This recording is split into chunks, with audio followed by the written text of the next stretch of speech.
Yo, people, listen, welcome here with me and my esteemed guests to the inaugural episode of Queensbridge Connection. This is an important day for me. You know what I'm saying? This is something I've been thinking about for a long time, something I've been putting together for a long time. And today is the day that we execute it. I'm happy to bring two people that I don't know if they knew how impactful me watching them transition from our life, our lifestyle, from the streets, from urban society into conventional society, and to establish themselves in the careers and in the community as far as advocates that they have. It's just been a really important thing for me, and it's been an inspiring thing for me, and it's something that has motivated me.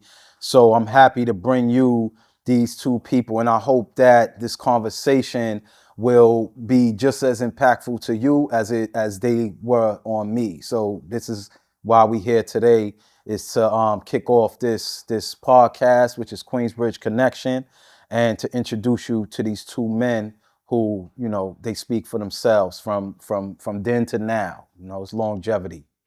So I want to start by introducing you to my man Jus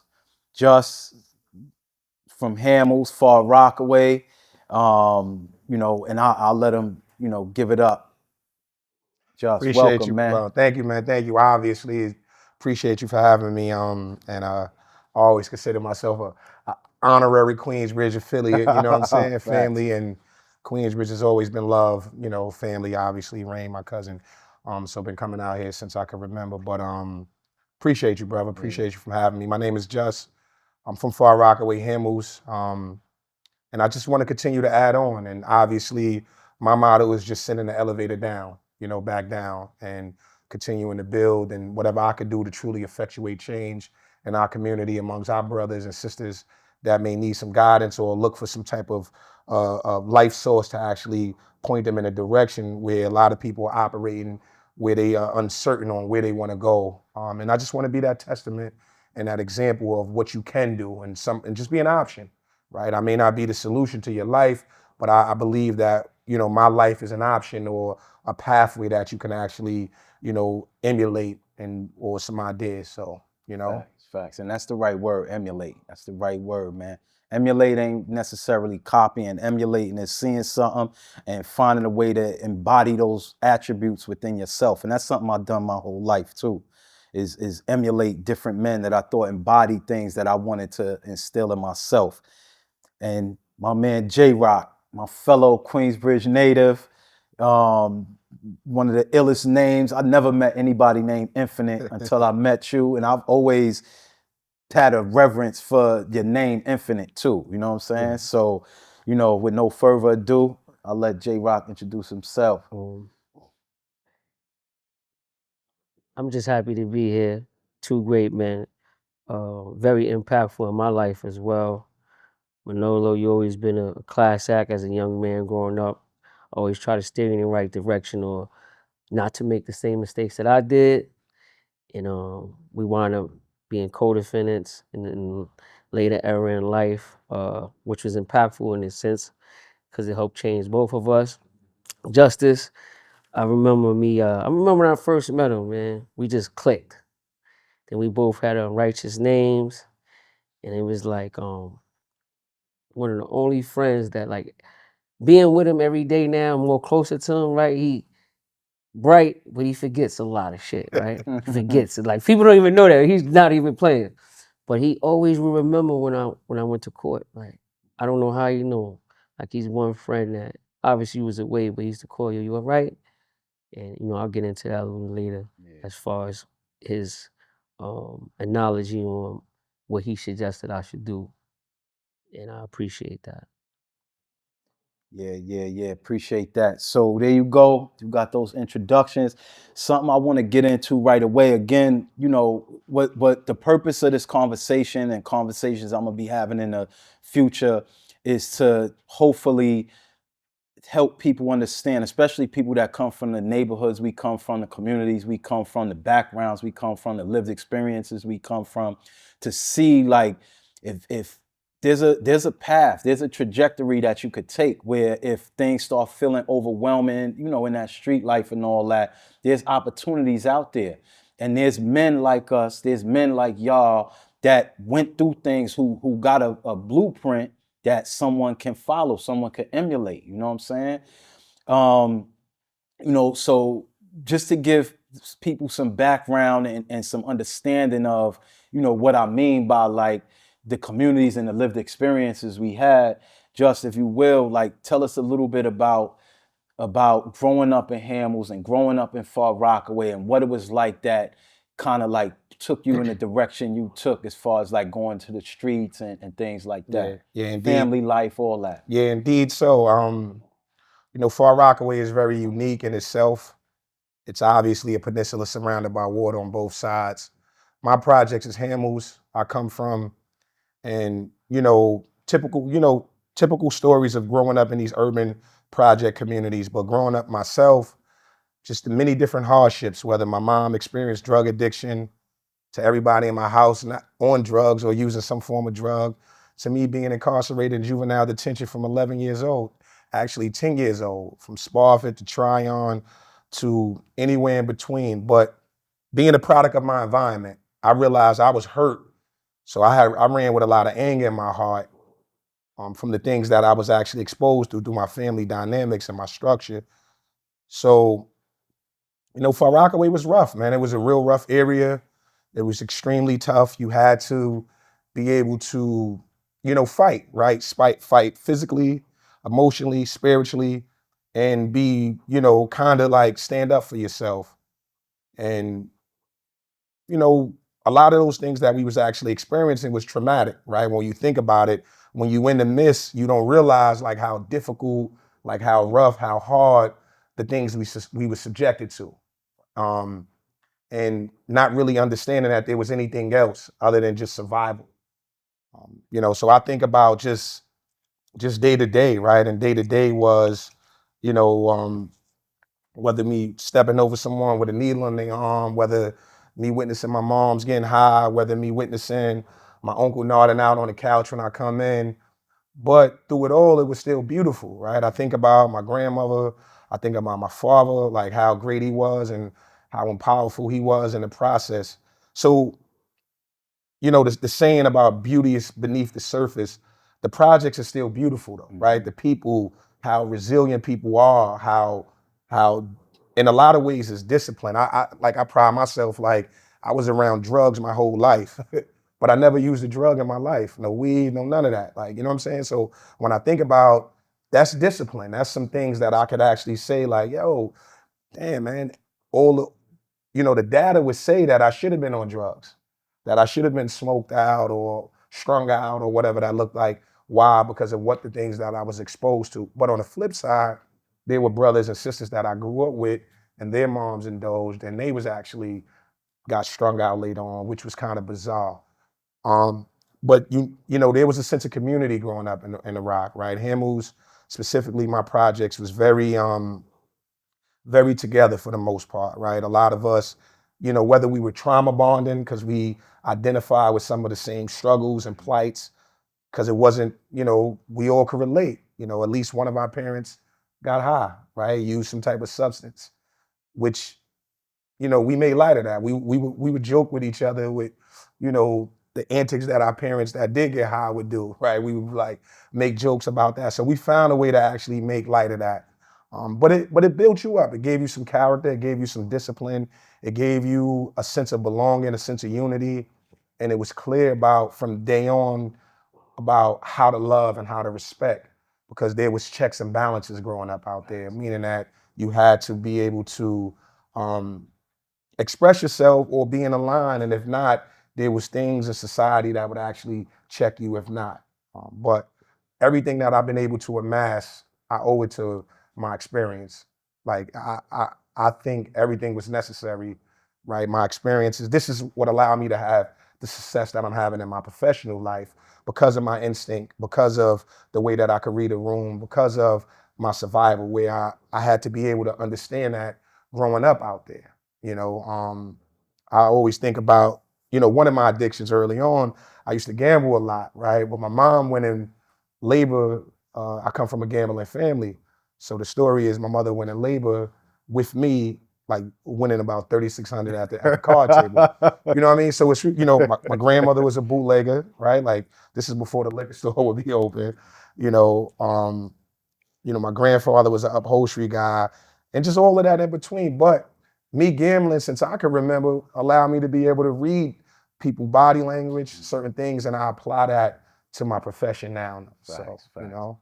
Yeah, I appreciate that. I appreciate that. Yeah, that's important things to be able to like self-reflect on how how your environment also groomed you in the disciplines and the emotional intelligence you was able to have during that time. You know what I'm saying? J-Rock, us coming from the same hood, the biggest projects, you know what I'm saying, in the country, right? In the world, I think, if I'm not mistaken, right? How any similarities that you see to Just experience in Far Rock but then also just your own kind of like story and community story about living in Queensbridge. Um, I was from the hospital straight to Queensbridge. When Queensbridge baby, 5th generation, my great grandmother was here. She brought us here. It's interesting because when you look at the project as a whole, as its own enclave, and we just not, it's not an anomaly. You got his projects, you got projects across the nation, across America, right?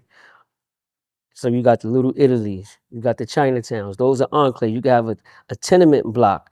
That's your enclave, right? So enclave was one, it was diverse, right? But these is like my next door neighbor was my aunt.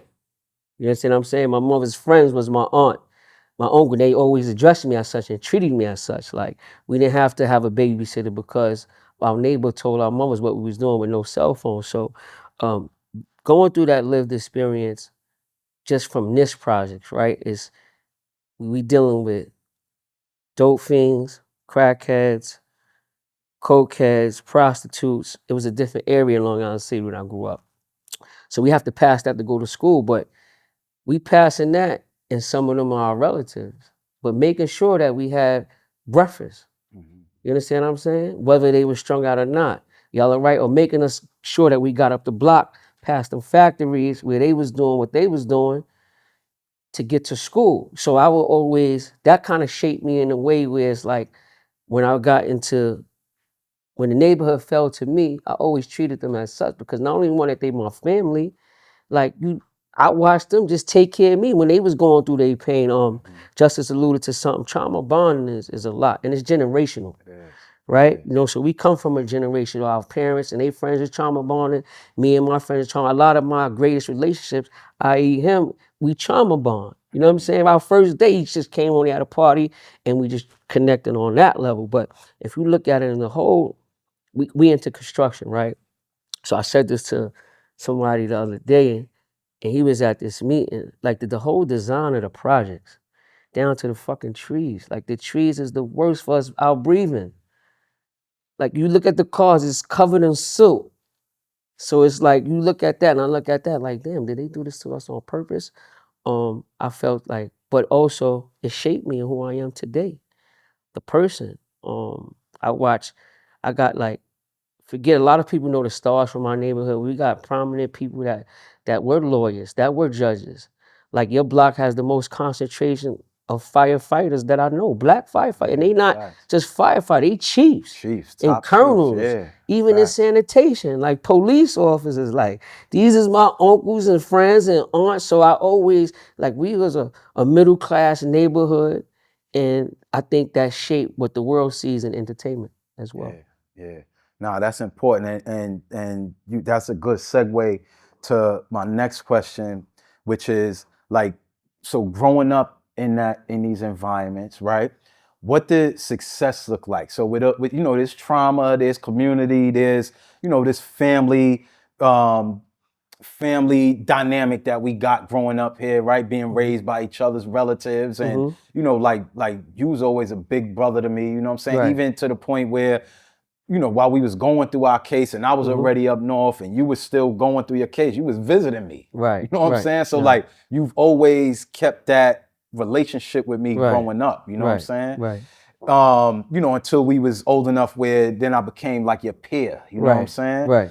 So like, you know, growing up and through all the trauma though, but what did success look like? Who was successful people in addition to, you know, the firefighters that you spoke Right. about, and just if it's anybody similar like that in Hamels where you grew up Yeah. in Far Rockaway, but you know, not only, you know, that, but just in general, whether it was people in the street or whatever, like just in your experience, what you can remember, you know, what was success to you then growing up in those times when you was So, experiencing that? success to me looked at had very many layers of success that I saw, and I'll break it down as quick as possible. First, I saw my mother. Right, she worked every day. My dad, not too many know, he was a bricklayer. Right, he went to work, and I remember if he didn't do nothing, right. And I watched Just do this with his kids today. If he didn't do nothing, we went to the Labor Day parade. I know it now to be the Labor Day parade, but I knew the camaraderie that his fellow brick masons was showing me and my sister. I was a chubby kid my whole life. It was a ton of food. We got shirts. We be on the floats. So I always respected my dad. I always knew that he worked, and he was respected in the streets. You know what I'm saying? He started the hostro and things like that. That's another story, but I know me working with kids now, and I know how I felt, is that he was still absent, even though he was a good man, right? So success for me a while was the drug dealers. They showed me the most love. You know, I could remember Richie Luke, used to be on the Ave. He made sure not just me, every kid walking up the block had something to eat. You know what I'm saying? So I'm like that. Why the money? Or just go in the store, get what you want. So, you know, when that was success to me. Yeah. And my block was the center block from 10th Street. So that was that. My mom, them. Um, yeah, that was those are my Yeah. stories of success. I see it. We come from work ethic people out here. Facts. They coming from the train. Your moms. You know what I'm 100%. saying? So that was 100%. success. Yeah. And you brought up Richie Lou just real quick to, you know, to hear you say the way he impacted you. I remember when I was a kid and he lost his life to police violence. I watched that. Like, this is somebody who was in the street hustling, you know, Mhm. he's a street guy. You giving a personal anecdote of like how he impacted you. Right. But then when that police violence happened to him and he lost his life, it was a riot Yeah. for him. Like people was rioting for him. They You know broke what I'm our saying? hood up after that. Like, Facts. we Facts. stopped the bridge. That was one of the last times I seen that we was together. You know, as one. Like after that, they started and not just, and probably just could say that. So that's when the project started getting real, even more multicultural than it is. We got a lot of Indians that came after that, a lot of Chinese, because they seen that we was too powerful together. You know, when we stopped that bridge. I remember 11 years old, we stopped that. We was there. You know what I'm saying? Ain't nobody coming in here. But, you know, even me, I look at how, like plenty of nights you dropped me off from the club, you dropped me off to my job. Facts. People don't even know that. They don't believe that story. Like I went to work though. I got 20 years working. Yeah. You know what I'm saying? To be exact, with strong W-2s, and the DA said that. I don't know how he fucking finds a way to go to work.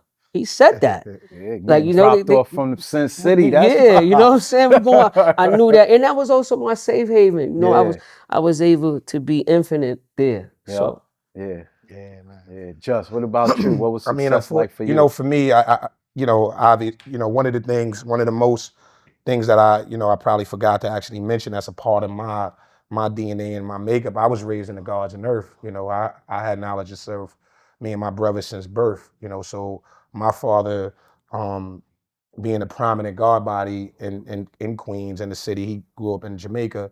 That was his side of Queens, but extremely prevalent in the community, still is to this day in each one living. So, but in actually living in the projects, him and my mom had their dynamics. My mother, prior to her drug abuse, she is a beautiful woman, and regardless, rest in peace, but she was extremely beautiful and extremely sharp. Her earth name was Black Earth. And so that success in the projects on one end was like, you know, the drug dealers, the people that I saw that, because I didn't, you know, unlike you guys having certain references of success and firefighters, I didn't see that. I'm not saying it may not exist. I didn't witness that. There's no one prominent in my projects that stood out in terms of a professional that was success. So seeing someone with a chain, with a watch, with a car, and being able to do the things that they were doing, which for me, I was, you know, you know how you guys are Queensbridge babies. I'm a Hamels baby. I'm a Far Rock baby, born out there, and that community treated me as such, right? All of the guys that came before me treated me like a little brother, a son, or something like that. And you know, shout out to my man Knowledge, was one of the impactful dudes that you know that treated me like a young kid, like a young brother at that time.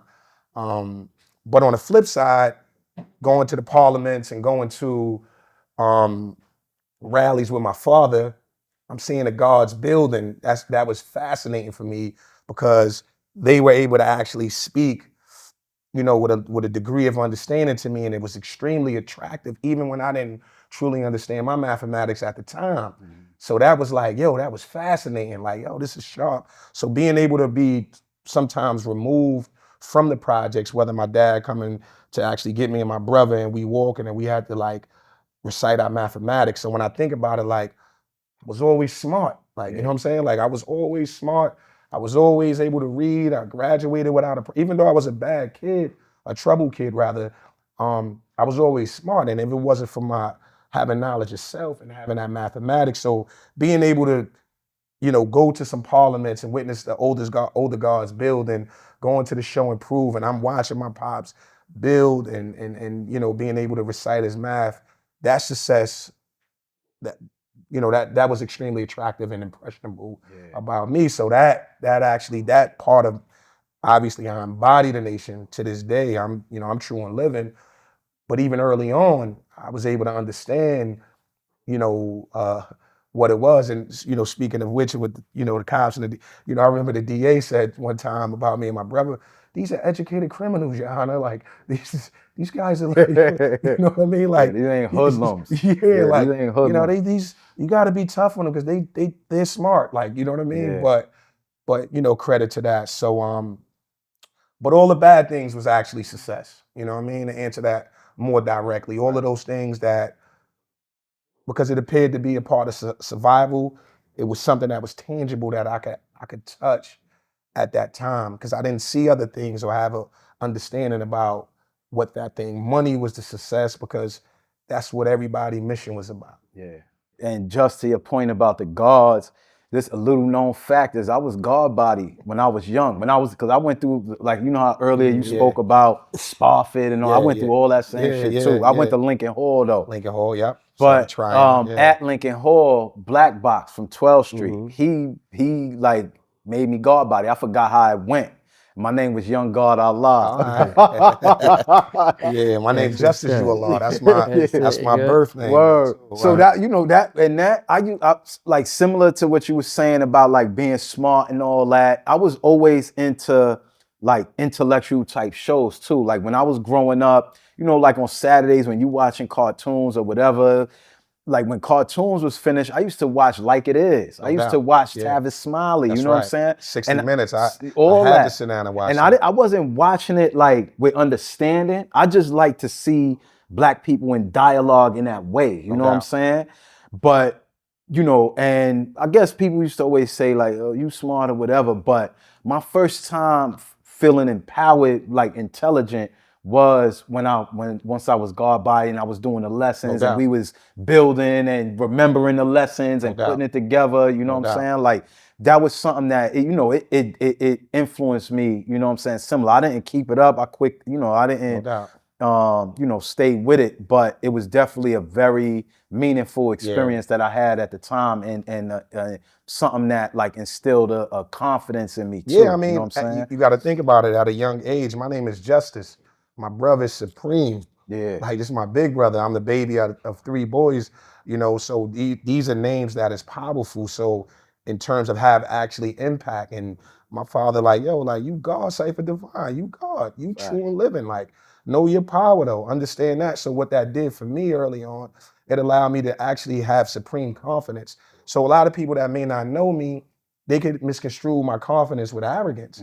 Like, you don't know me, I believe, I subscribe to that. I tell myself that I can do anything that I want to do. I got the power to make a devil and destroy a devil. And what that means is that I'm speaking about things, right? I ain't concentrating on the people. When I apply myself to live a righteous path, a righteous way, this is the manifestation of that. This is already in us. Right. We already, all of us already have great qualities about us. Everybody in the projects, everybody have great qualities, great everything about them. Some of us just was applying it to different things. Or different, basically different outlets, the way that we was letting it out. But if we focus and we apply ourselves, right? I listened to this guy, I want to quote him correctly, but I think John Bryant, right? And he said, look, man, a union organizer is nothing but just a disgruntled gang leader. Yeah. Though. You know what I'm saying? He said a drug That's dealer is exact really, words, though. he said a drug John dealer. Hope Bryant. John Hope Bryant. John Hope Bryant, Yeah. Right, He said, official. he said, a drug dealer is really a Fortune 500 guy because he understands import. Yeah. It may be immoral, but he understands import, Right. export. Right. So when I think, and this is one of the things that, I continue to try to pour into people, like, yo, it's already in you. Like, it's already in you. We can do this. Like, we applied ourselves and strategized sometimes around negative things or negative type of, but what if we do that, the positive aspect of that? Right. So. Yeah, so talk to me about, like, now, as you older and you start getting into, trying to figure out how to earn, you know what I'm saying? And, what, like, I'm sure, especially growing up low income or whatever, you know what I'm saying? Like my exposure to income, of course, was like stealing. We would steal and probably sell some of the shit in school or robbing or whatever. So talk to me a little bit about that, but I really want to hear about kind of like your introduction into hustling, and I want to get into that GIB, piece, man, and the crew, GIB, which is Get It in Bricks. Yeah, absolutely. Which I tell y'all all the time, you, Luch, all of y'all tell y'all, that's one of the illest crew names that I ever heard, you know what I'm saying, was Get It in Bricks. So from the minute I got introduced to y'all, I always admired that. So thank you, though. Give me a little bit about that. Yeah, I mean, listen, shout out to my brothers. It's so many names to name, but I don't want to miss anything. But obviously, shout out to Luch and Cash. Obviously being foundation of what we, what this was about. Slim.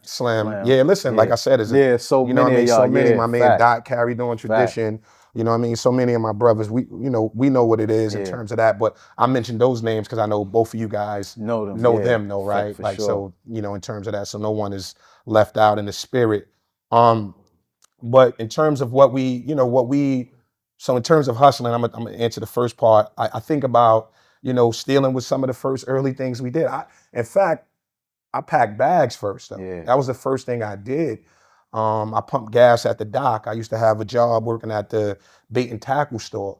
But I realized I was favored because I was the best packed bag dude, though. Like, everybody would be there, but the little old white lady's like, I want this young man right here. Like, I like him. Like, you know what I mean? Putting the shit in the bag like shit Tetris. in the bag, though, when people couldn't get in the store, and for those of you that's from, from the Rock that noticed, we had this, it was this autistic kid, white guy, that would be up at Wall Bounce, but he was extremely aggressive. We didn't know what autism was.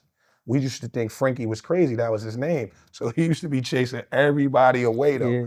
Like, you know what I'm saying? From packing the bag. Because he was trying to pack the bag. Yeah, that was his thing, though. Like, but he was so aggressive. We never seen anyone autistic at the time, right? And in the moment, I didn't know what it was, but they would be like, yo, how come Frankie don't bother you?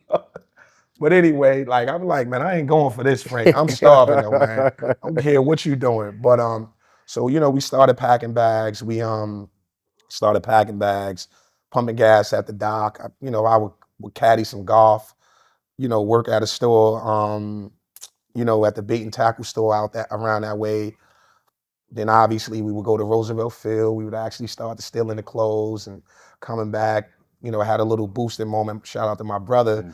You know what I'm saying? They had that segment of boosters at the time. And I just used to be following them, trying to actually do some of that. And in respects to, you know, one day in just terms of hustling, I remember, man, like my brothers and them was just out there. Like my whole projects went, it's about to be in 94. Everybody went to like great adventures. When I tell you, everybody though. So, but then everybody just started knocking on the door looking for my brother. Like, yo, nobody's around. My cousin Do, you know what I mean? They was rolling 9-4 going into 9-5, you know. And next thing you know what I mean? They like, yo, nobody's around though. Could you help me? Could you help me? Right? You know what I'm saying? So they had the safe in the room. And I actually knew how to actually get in the safe and knew that. But I was, you know, obviously I'm sharp at the time. So next thing you know, all of their work was gone though. Like literally though, I got rid of all of that. My brother came back, we got it. He punched me in my chest. Fuck is you doing? You know what I'm saying? Going to that, what you doing? I'm like, yo, shit is going. So from there, you know, obviously I'm an inquisitive individual, like, you know what I'm saying? And I always been self-sufficient and driven about trying to do my own thing and being independent. And then, you know, my brother was reluctant to actually, in his mind, like my brother always been a real protective. I got 2 older brothers, but Preem always been real protective of me though. Yeah. You know what I mean? Like, I love my brother. Like he always was on some like, you know, he will always take a fall or always wanted to like, what I'm exhibiting now is what my brother always saw in me though. Like from young, like, nah, like you really the purest of all of us though. You know what I'm saying? And like, nah, you gotta do it though. Like you gotta go to school, like you gotta be right. I don't really want none of this for you in the sense of like, you know, what most people were subjected to. Right. And that went from how he responded if somebody attempted to do something to me or how he responded on what he wanted. But obviously being a product of my environment and having that gravitational pull to actually doing something wrong, obviously, you know, actually sometimes be more powerful than actually what it was. I think about a time in my life when, you know, I used to condemn a lot of things that I saw. And then before you know it, I was a product of that. Doing that. I was doing that. And I used to be like, yo, I ain't not doing this shit. Like, you know what I'm saying? And but, you know, so one day I just, you know, obviously being inquisitive, shout out to some folks that were, you know, was young. And I'm like, I just started hustling when I was 13 though. Like, you know what I'm saying? I think I came home, you know, from Tryon at the time, went to Tryon at 11, turned 10 at 11 from a actual robbery case that we had when we was young, because we was robbing people on the train. You know what I'm saying? We caught a robbery charge I was 10.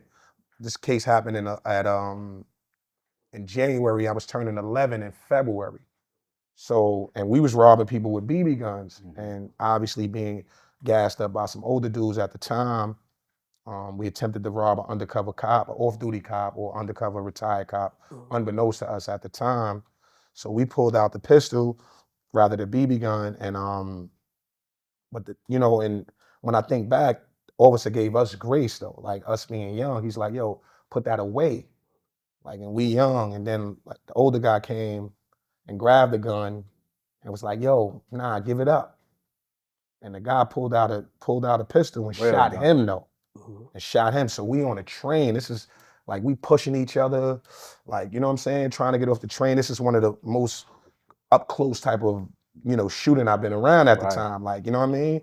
And when I think about that cop, you know, as much as we are critical, rightfully so, of the interactions, he had every right to shoot all of us though. And he showed discernment, like, you know what I'm saying? And he could have justifiably, white cop. He could have justifiably shot all of us though. You know what I mean? And he recognized that we were babies, but he didn't take that chance with the older dude. You know what I'm saying? Older dude was way older than us, you know? And obviously, you know, we had a lot of other, you know, robberies that happened back then and things we were doing just to kind of increase your money earnings with that. But as a result, you know, we got jammed up, some of us, most of us, and, you know, was locked up for some time with that. But you know, that was, and even then though, like for me, I never was a dude that robbed nobody or liked it that. Like that wasn't, you know, I never was attracted to that that type of you know, way of earning. It never really, you know, I just wasn't my thing. It wasn't, you know, it wasn't something that you know, incorporated or did. And when I was young, it just was a way of earning. But in transitioning to the later years, I believe I was about 13 when I actually just, you know, went and just actually, and in fact, shout out to my uncle, you know, he used me, I used him, but I manipulated him to take me to the coke spot back then though. Yeah. You know what I'm saying? But I didn't know he was getting This high. in Far Rockaway, This or is in back Far then did Rockaway. y'all go uptown too? Nah, we had listen, the coke spots was biggest coke spots was 2932, right? These was Colombians or whatever, can't recall exactly what Latino background they were, but Dominicans and Colombian, I believe, you know what I mean? Yeah. But no, Far Rock had several, Had shit, had okay. actual coke spots. This is before folks transitioned to going uptown. They had that, and I'm speaking dudes going to cop balls and, you know, 8 balls and ounces and stuff like that. Nah, definitely though, they had a real imprint out there. You know what I mean, with you going in, and it was the same way the shit look in the movie is the same setup though. Shit was. Same setup though, you know. But understanding having great interpersonal skills early on allowed me to be able to be a salesman though. Yeah. And this shit was easy because I understood just how to treat people. Right. Like, you know, so naturally that came, and being a product of my environment, right? Indulging, but at the same time trying to understand really what this is about, or not really understanding, not feeling it, seeing the destruction on display, but at the same time, like, yo, having sort of a, you know, in hindsight, I'm saying an ignorant process, like, yo, they're gonna get it from somebody else anyway. Right. But really that was a shitty way to think, you know, but in a moment, I didn't see it that way. But in terms of GIB, you know, obviously, you know, everywhere you go, different hoods, everybody had their own little crew. So most of us, all of us was actually friends. Started out as actually like a record label. A lot of us was repping, rapping. I wasn't a rapper, but shout out to Cash, my man Sice, C Dot, you know, Deuce Cartel. So that was the initial foundation of it, and we connected it. Actually, my brother was up north at the time. Preem was in Attica. This is about 96, 90, 98, 96, 98. He was like, nah, y'all rapping. He rapping too. Yo, y'all should name it to Get It in Bricks, man. We in the bricks all day. We out there on the block. And then obviously that actually became part of our armor in terms of, you know, how we lived our life. Right. You know what I'm saying? Indulging and shit like that. And you know, early, and we just was advanced. You know what I mean? I think about my brother Luch, man. Shout out to him. It's my brother, love him. We was young brothers, man, and we, you know what I mean? We, you know, to be young and to have success, like we never pumped for nobody. Like, you know what I'm saying? Yeah. Like, you know, people pump for us. But we was young. We was young bosses though. Like we were young, you know, dudes that had a level of business acumen. Business like acumen, that shit like a business. Real talk, like and just, but being able to understand it for what it is. And I think what I know is a lot of that came with us having a lot of good, you know, good disciplines, good characteristics. Yeah. So in terms of the chain, you know, this chain been with me for a long time. I've been fortunate to go through some things, and I've been able to actually keep my chain. And we wanted, you know, at the time I had a universal flag. I had various different types of chains. It was actually a trophy. For those that grew up where we grew up, a watch, a chain was actually a trophy. It was a symbol status. It was a status of, you know, feeling accomplished, feeling like you have that. But we wanted to be unique, and obviously money was one of the things that actually motivated us, and we came up with. I didn't even know it was gonna be a watch there. I would at least, I would have brought a watch out. I got watches around too. I just want to let y'all know, man. You know. But so right, but you know, we wanted it to be like a vault, like a safe, though. So it stands for Get It in Bricks, and obviously Get It in the buildings, Get It in the books, so we could actually do different things with it. But yeah, man. And listen, man. Look, man. You know, life is working the way that it's supposed to work for me, as far as I'm concerned. And you know, I'm just humbled. You know, I'm grateful to be here, to be able to tell my story and to speak my testimony. And you know, sometimes I may not be as, you know, forthcoming with some things, because you know, sometimes some things can be trauma reenactment. And what I do is, it's like my son. Rock knows this. Like my son, he's extremely enamored by The life. the life. Life, yeah. And, you know, we kind of like, you know, he kind of like we riding, I'm taking him out to his party, and he's like, yo, 50, my favorite rapper. And he's going crazy. Dad, you know you used to love this. Like, he going up. But, you know, I'm listening to Esco, sitting with my thoughts. I'm like, yo, this is where I'm at now. Like, you know what I mean? And it's like, but he's like, and I'm like, yo, I'm no longer there. Right. You know what I'm saying? I'm no longer with that way of thinking. And it's not conducive to my growth and development and where I actually want to go and where I see myself in life. It's necessary, it's important, but I don't subscribe to it in that sense. You was able to keep your son like isolated from that, or did he grow up in it and then y'all kind of like transitioned out of this street life together? You know what I'm saying? No. Or was like, but you was able to raise him outside of, you know, outside of being exposed to that? Yeah, in fact, I was, you know, and obviously for some time he you know, Cash is his godfather, you know, so he's actually, you know, a kid that's around my friends. Right. And then he's around family. So he wasn't raised around anything. Yeah. Right. But if you tell him he's from Far Rockaway, it's Hamble, so he's struggling with that. You are from Hamble's deal, right? Taking nothing your from lineage from your Hamble, lineage is from there. But like, you know what I mean? But he's, you know, what's deep is this though, right? If me and my son had a challenging relationship, but we would have had we could have had a more better relationship if I would have been talking to him about lifestyles and you know, I mean, if I was a gang father and if I was a guy that was still in the streets, we would probably be best friends as far as he is concerned. Right.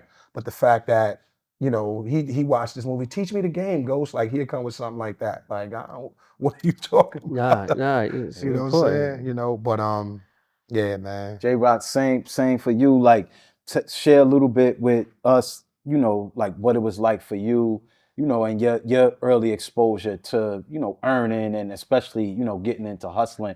And then, you know, once and then segue that into how you got exposed to getting into construction. All right, so Because I know those were that's important. That's a good operating at the question. same time. Nah, yeah, that was good. That was a good question. So, like I said, it's nature versus nurture. I was nurtured, raised by some strong women. I actually didn't give them much credit as I did now. So, you know, my grandmother, she lived on Vernon, my mother lived on 10th Street, so I'm actually from both sides of the hood. And I remember she like, you know, she was buying her first house. She later went and bought a building, but I'll get to that. But, you know, being a Queensbridge baby, we inoculated in love. Like, so I'm watching the guys that love me, they pushing.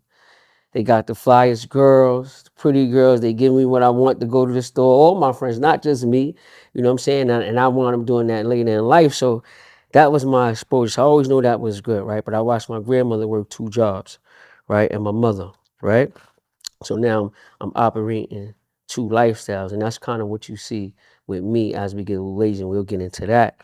So my first instance of hustling is, right, you know, we did the robberies. Really wasn't like that, but was Suleiman and Chick, right? Took us to DC to we went to like a world fair. It was on the lawn, right?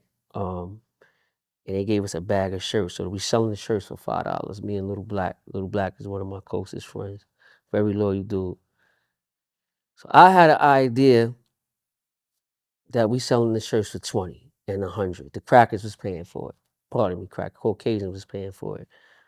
And we moved the whole bag of shirts, man. I think we split like 3,600. We selling them for 50, 100, 75. You know, some people will come back and see us. Yo, they charged us $5 over there for that shirt. We already ripped you off, right? So back then, you know, I come from struggling women. They doing what they got, you know. And after they came back, I already knew where to re-up at or how to re-up. Yeah. So now it's just I got a taste of that money. Now I wanted the money. You know, the whole block is ours essentially. Old dudes, they gonna say these little things or they gonna try to offer you pack. Even then, you know, took a pack, I'm flipping that and then giving their money back. You know, I'm always one up ahead, you know, it's just chess, you know what I'm saying? So that was like my first taste of money. And then PR had went to jail, which is Raymond. Shout out to Raymond. He always went to school like us, like him. Hell yeah. And when he went to jail, the block got left to me. You know what I'm saying? And I was on from then. Like I already had enough to carry on tradition. It was up from there. You know, and I see how like you popular kid in your neighborhood. My name is Infinite, right? But I didn't like that. Like, I know my name was powerful, but it sparked too much of conversation. You know, everybody, that's the God or you that wasn't my story. I was just like, I'll try to stay away from that. They called me Jay Sheen for a while, right? How you got Infinite? So Infinite Because is of my God, name. is it in relation to 5% or is it Islam? I'm gonna tell you, great question. So I grew up with like 3 ideologies in the household. My grandmother was Christian, my dad Muslim, and 5% my mother got into that. So it's like, I went to Jewish summer camps. And they kind of gave me my choice on what to believe. But I know I had books and reading, I remember my mother bought an encyclopedia set, used. She bought it from a Caucasian friend on a job. And I always like reading. Like I don't watch, he'll tell you, I don't watch recreational TV now. It's like National Geographic or things like that. So yeah, man, working in my grandmother's building on Junction Boulevard. That was my weekends, and I'm navigating the streets. I'm going to Bishop Lachlan. I went to Muslim school, so I got a very broad exposure to theology, all forms, and I appreciate it now. I didn't like it then because like, why I gotta go through all this shit? Like my friends is not doing that. Like, come on, what y'all doing? And I'm fucking metamorphosing to J-Rock now. I'm not even Infinite J Sheen. I'm fucking controlling the whole block. Yeah. You know that? So you know what I'm saying? So it's like, it was that aspect. So Get you back on track because I took you off track a little bit, I think, with the question about your name. Now, I'm but I get was there. thinking about that earlier. But when PR left, you ended up with the block. PR took me uptown to score before. Right. Too. So we know how to do that. But this, I'm not even go that. We know where to go score from. So that's why I came back and say that. But I was to get back on track with that, right? You asked an important question. I'll segue into construction, right? So Mr. Livingston, rest in peace, Mr. Livingston, my stepdad, Butter, and all the men out here, Bernie Garrett, right? So, we always was on the strip, on the corner of your block. That was all, we've been in there our whole life. I remember the purple Infinity, the Q45 when that shit first even came before out, that, like all the Cool G's and all that. Nah, we had that. This was these hillbillies, even here. So I remember all that shit. The construction came in like this, right?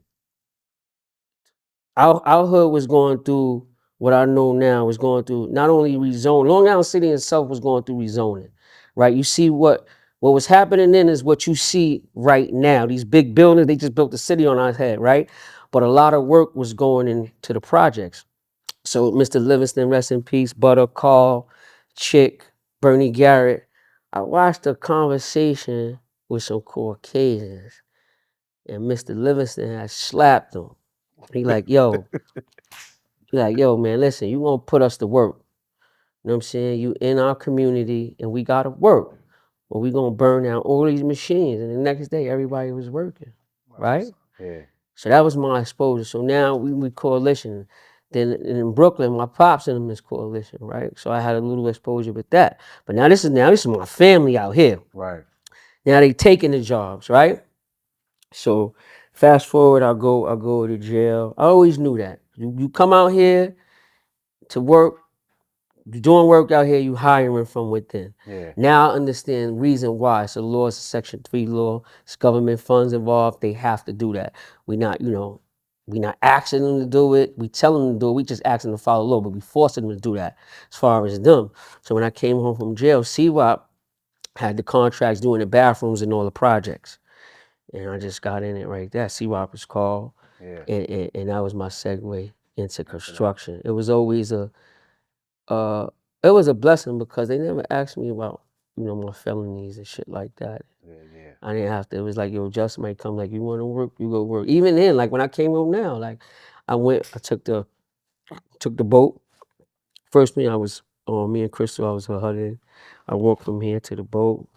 He had a route up downtown. He made the calls, got me to work. and that was it. But we could get to that. But that was my segue into construction. Yeah, that's ill. That's ill. And Now, one of the things I wanted to add, I forgot Yeah, to go ahead. on early thinking about things, because you know, you evolve in many different stages. But in terms of the first hustle, I have to give credit to my pops, because I don't know if you remember. I know you guys will remember, but the guard bodies were running around wholesaling, whether they were selling balloons with the carts back then, going down to Anything. 28th Street, they were selling, wholesaling though. So all of my friends, my pops would come, grab us. We'd go out for the day. He'd show me how to go down there to the garment district, to the wholesale. We getting our products, and then we walking around at every other store, beauty salon. We walk, and we will walk for days. The Rock always say the way I walk. I learned that from my pops. Yeah, I don't like walking Yo, I'm walking at like, all. my son, I'll be like, yo, you got to walk faster though. But anyway, so that was actually my first real exchange. But what that did, it taught me how to actually interact with people. Right. We going into beauty salons. Like my father's he's a social butterfly, great interpersonal skills. That's one of the things that I pride myself on, and it's been, instrumental to my success. And this other thing I want to shout out, this guy named Dave, man. Dave, I see him from time to time, but Dave was a guy that was in our community that if he's seen little bad kids or rough kids, he would take us, actually show us. We would actually go on the beach and sell waters and sodas, but it was brutal because we would basically start at like 120th or 130th Street, carrying coolers on our shoulders and yelling out cold water, cold beer, cold spring water. So we would walk in the sand, from like about 120th to up to like With the 80 cooler. something street with the coolers though. We holding them, he would grab the cooler, we would make our money.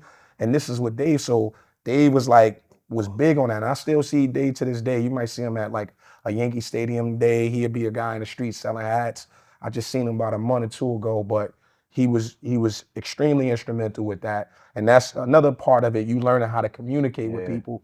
And when you think about community, he was an individual that led us in the right way, right? Because obviously you had hustlers you could go if you wanted to get a pack or you wanted to do something negative, rob or whatever it want. But the fact that this brother in this time was actually kind of like steering us in that right direction to earn, that was super dope. So he definitely impacted my life though, man. Yeah. Real talk. Now, and a common thing that's been coming up this whole conversation is the different, men or people within the community that like planted seeds with y'all.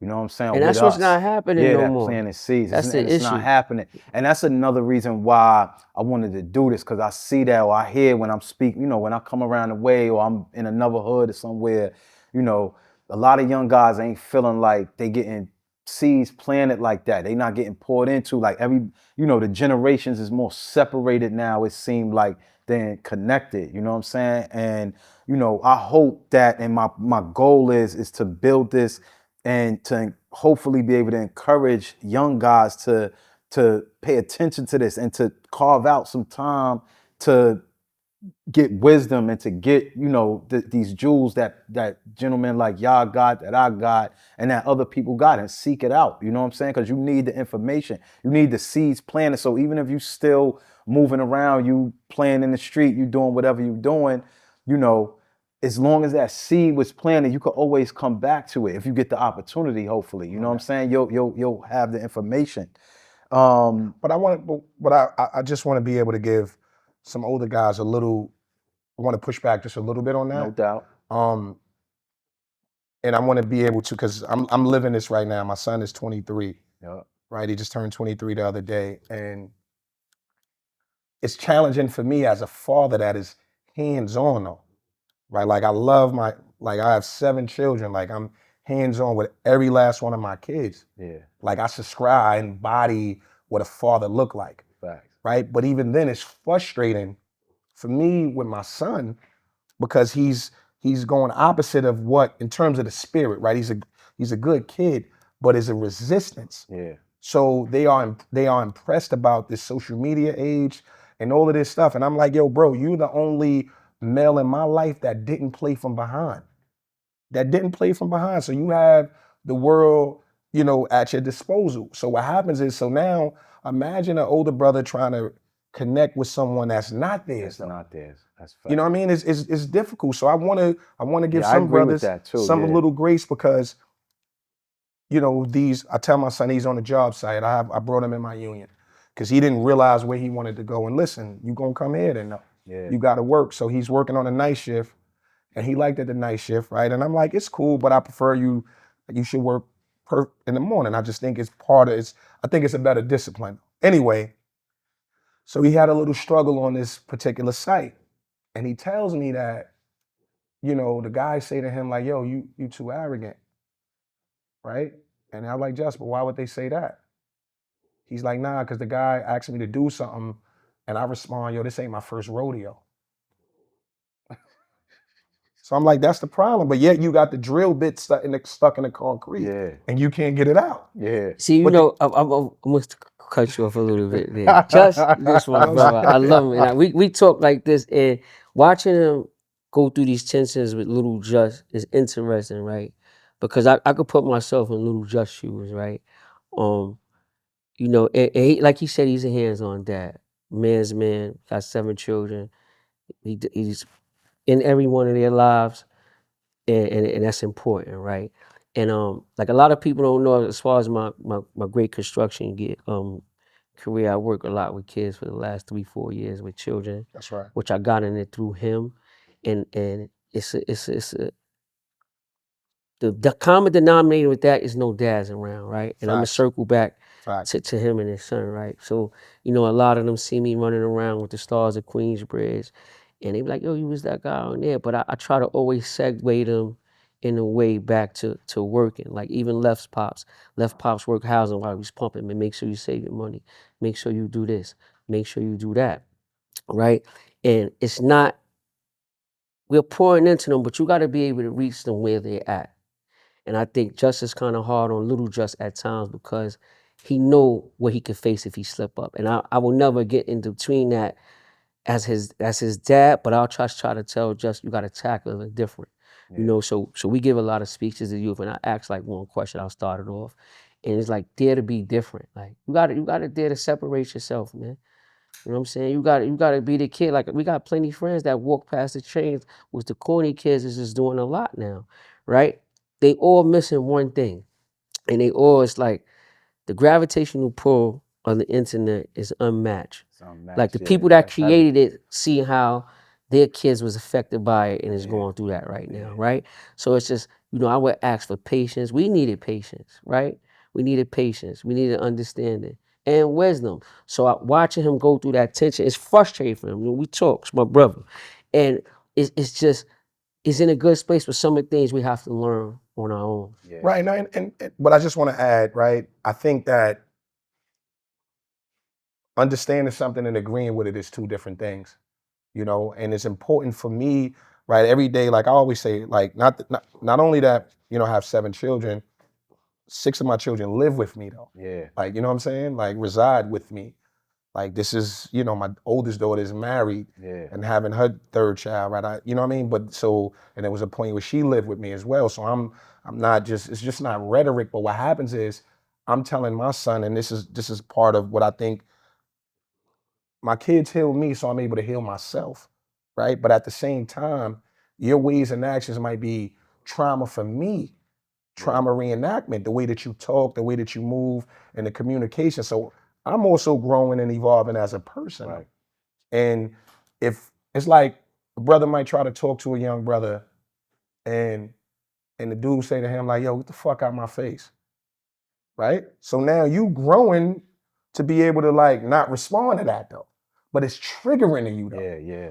Right? So one of the things is that I'm talking to my son when a real heated situation, and he like, yo, I'm talking to you man to man. I'm like, nah, that's the problem right there. Is father to son. Fine. It's not man to man. You're not my equal. Yeah. You know what I mean? So that response and that delivery is triggering to me though. Because I always respected my father. Yeah. And always respected my mother.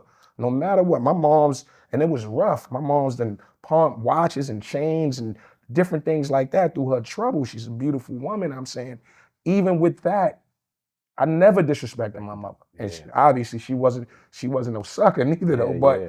you know, in spite of what she dealt with. So, you know, I'm hearing this a lot as well, that these younger folks are disrespectful. Yeah. So some older folks, and again, I'm not saying that we give up. That's not what I'm saying, because no question. I'm still in a fight with them. But I can see how some things can actually trigger some people, which might put them in a position to pull back. Yeah. You know. Yeah, it's a new approach. It's not the same disciplines. It's not the same characteristics that we might have grew up on, or like, you know, the guys that Right. that try to steer us in a certain direction. It's not the same tools. It's not the same conversation. It's different, especially because of social media. Yeah. You know, because we got to battle with, like, you know, how not to be so influenced by that and what you see other kids doing, and how you see them interacting with their parents or interacting with adults, or how much independence they got. You know what I'm saying? Is social media take away from like how challenging things actually are, and kids really ain't in a place where they could understand that yet. You know what I'm saying? So they might not receive the message like that.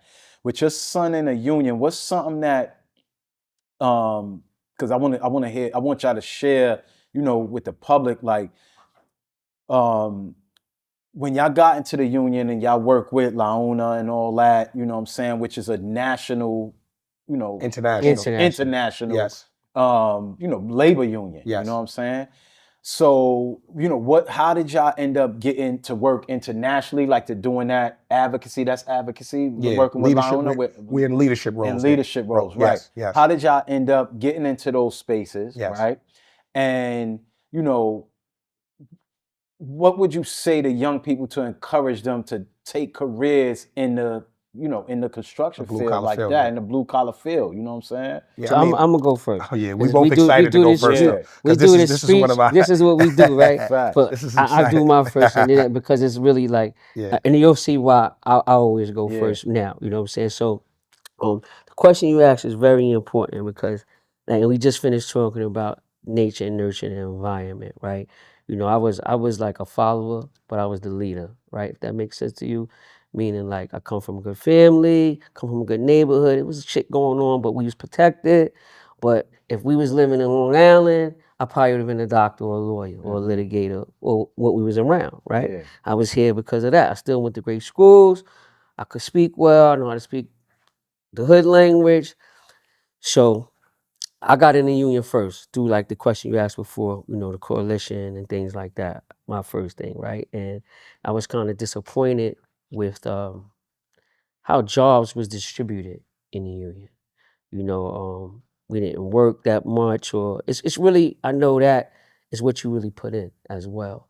But it's also was a part of the history of the union where it was unfavorable, I would say, to minorities, right? That has just since changed. And actually, justice, you know, I used to express this to him. This is why I did 3 bids as a union member, right? Which is crazy.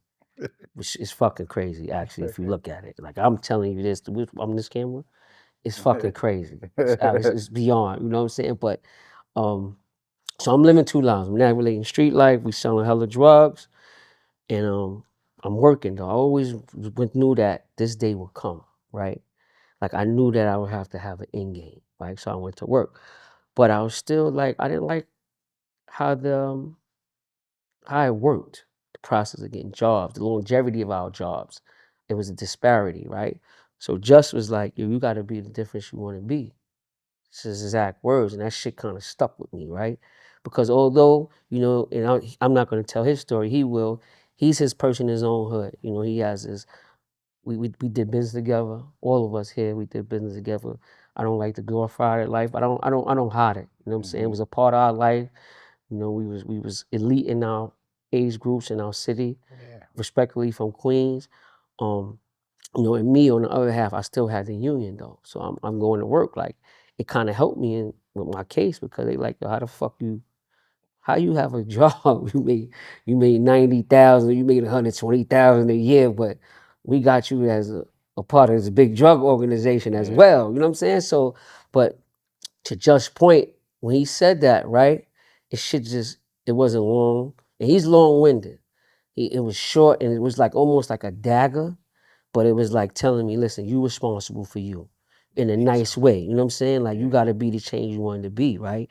So during that time when we was going through fighting our case, and I said earlier, alluded to that he used to call me, said one thing, man. He like, yo, listen, I need you to go take the time route. You can't do this to us, man. You can't do this to yourself, man. They gonna lose you, right? Told me a story about his brother. So he like, yo, you gotta go in there and take the time. So no one's beholden to him.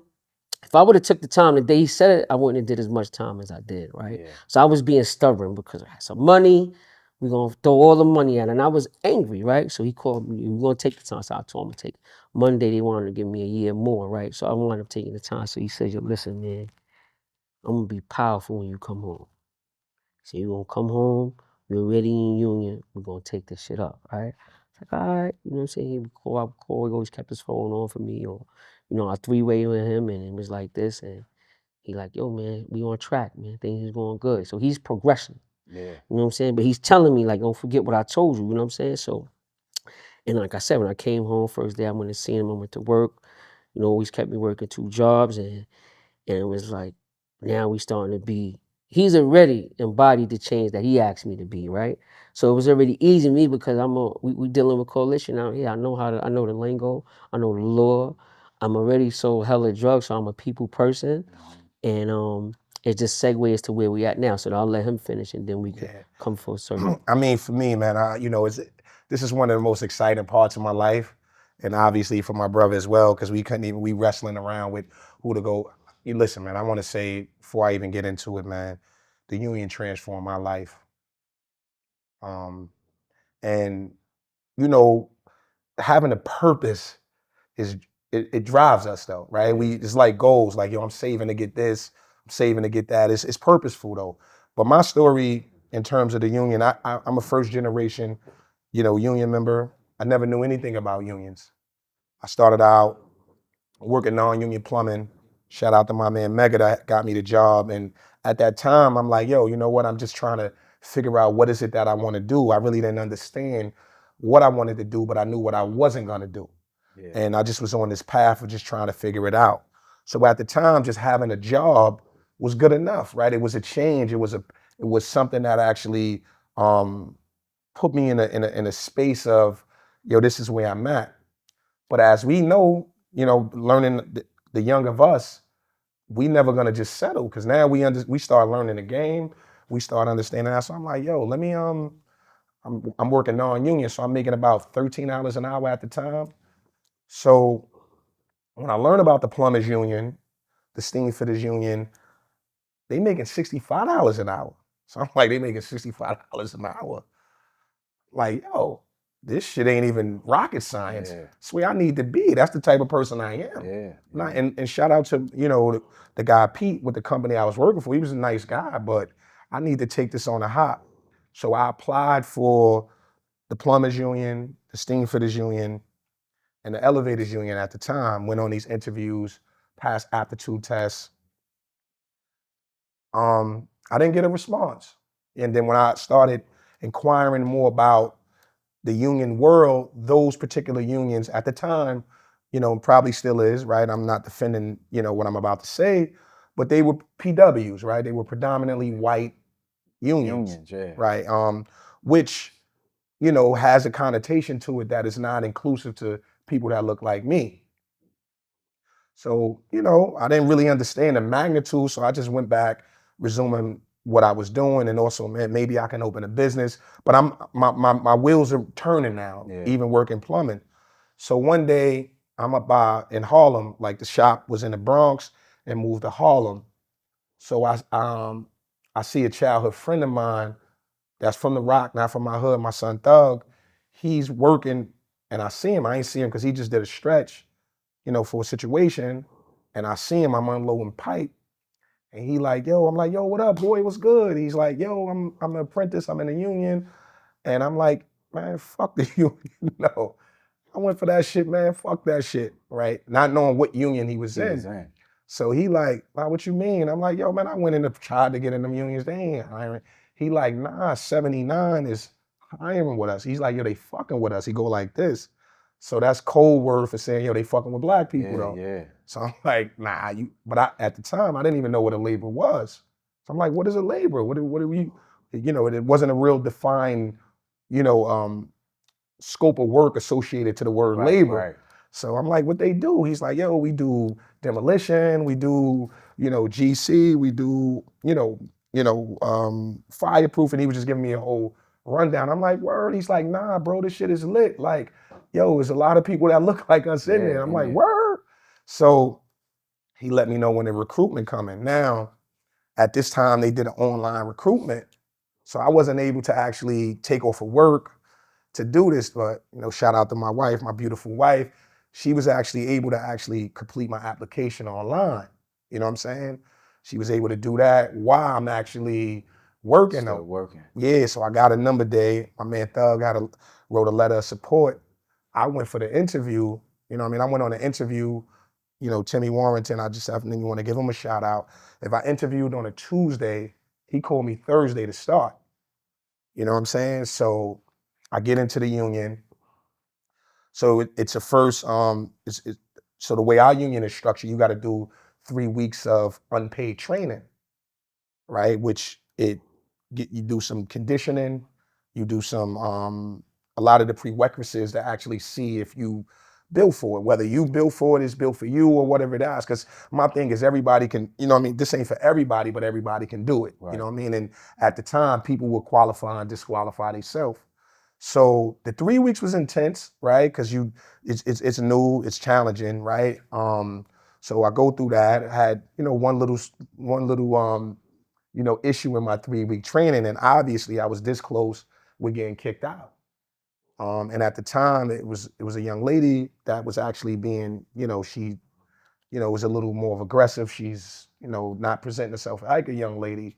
I think they call themselves AGs or whatever, but was extremely rude and disrespectful to me. Yeah. And I'm like, yo, why are you talking to me like that? Because again, we're natural people. The whole class is gravitating to me though, right?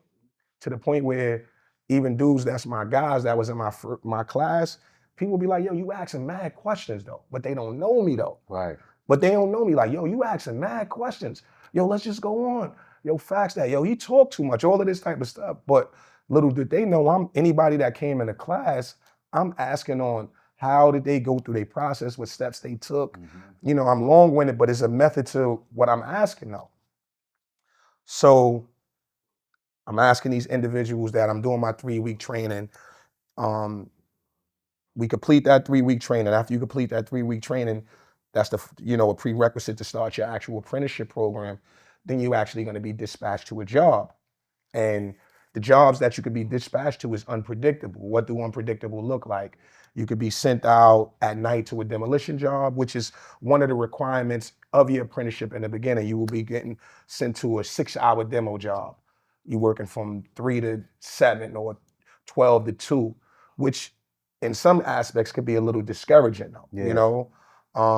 You mean like the time or the Break down the prerequisites just in the whole. How many hours you got to do demo? How many hours GC? How many hours fireproof? And how they do it now? Right. So the apprenticeship program as a whole is 4,000 hours to become a journey worker, and you have to do 400 classroom hours.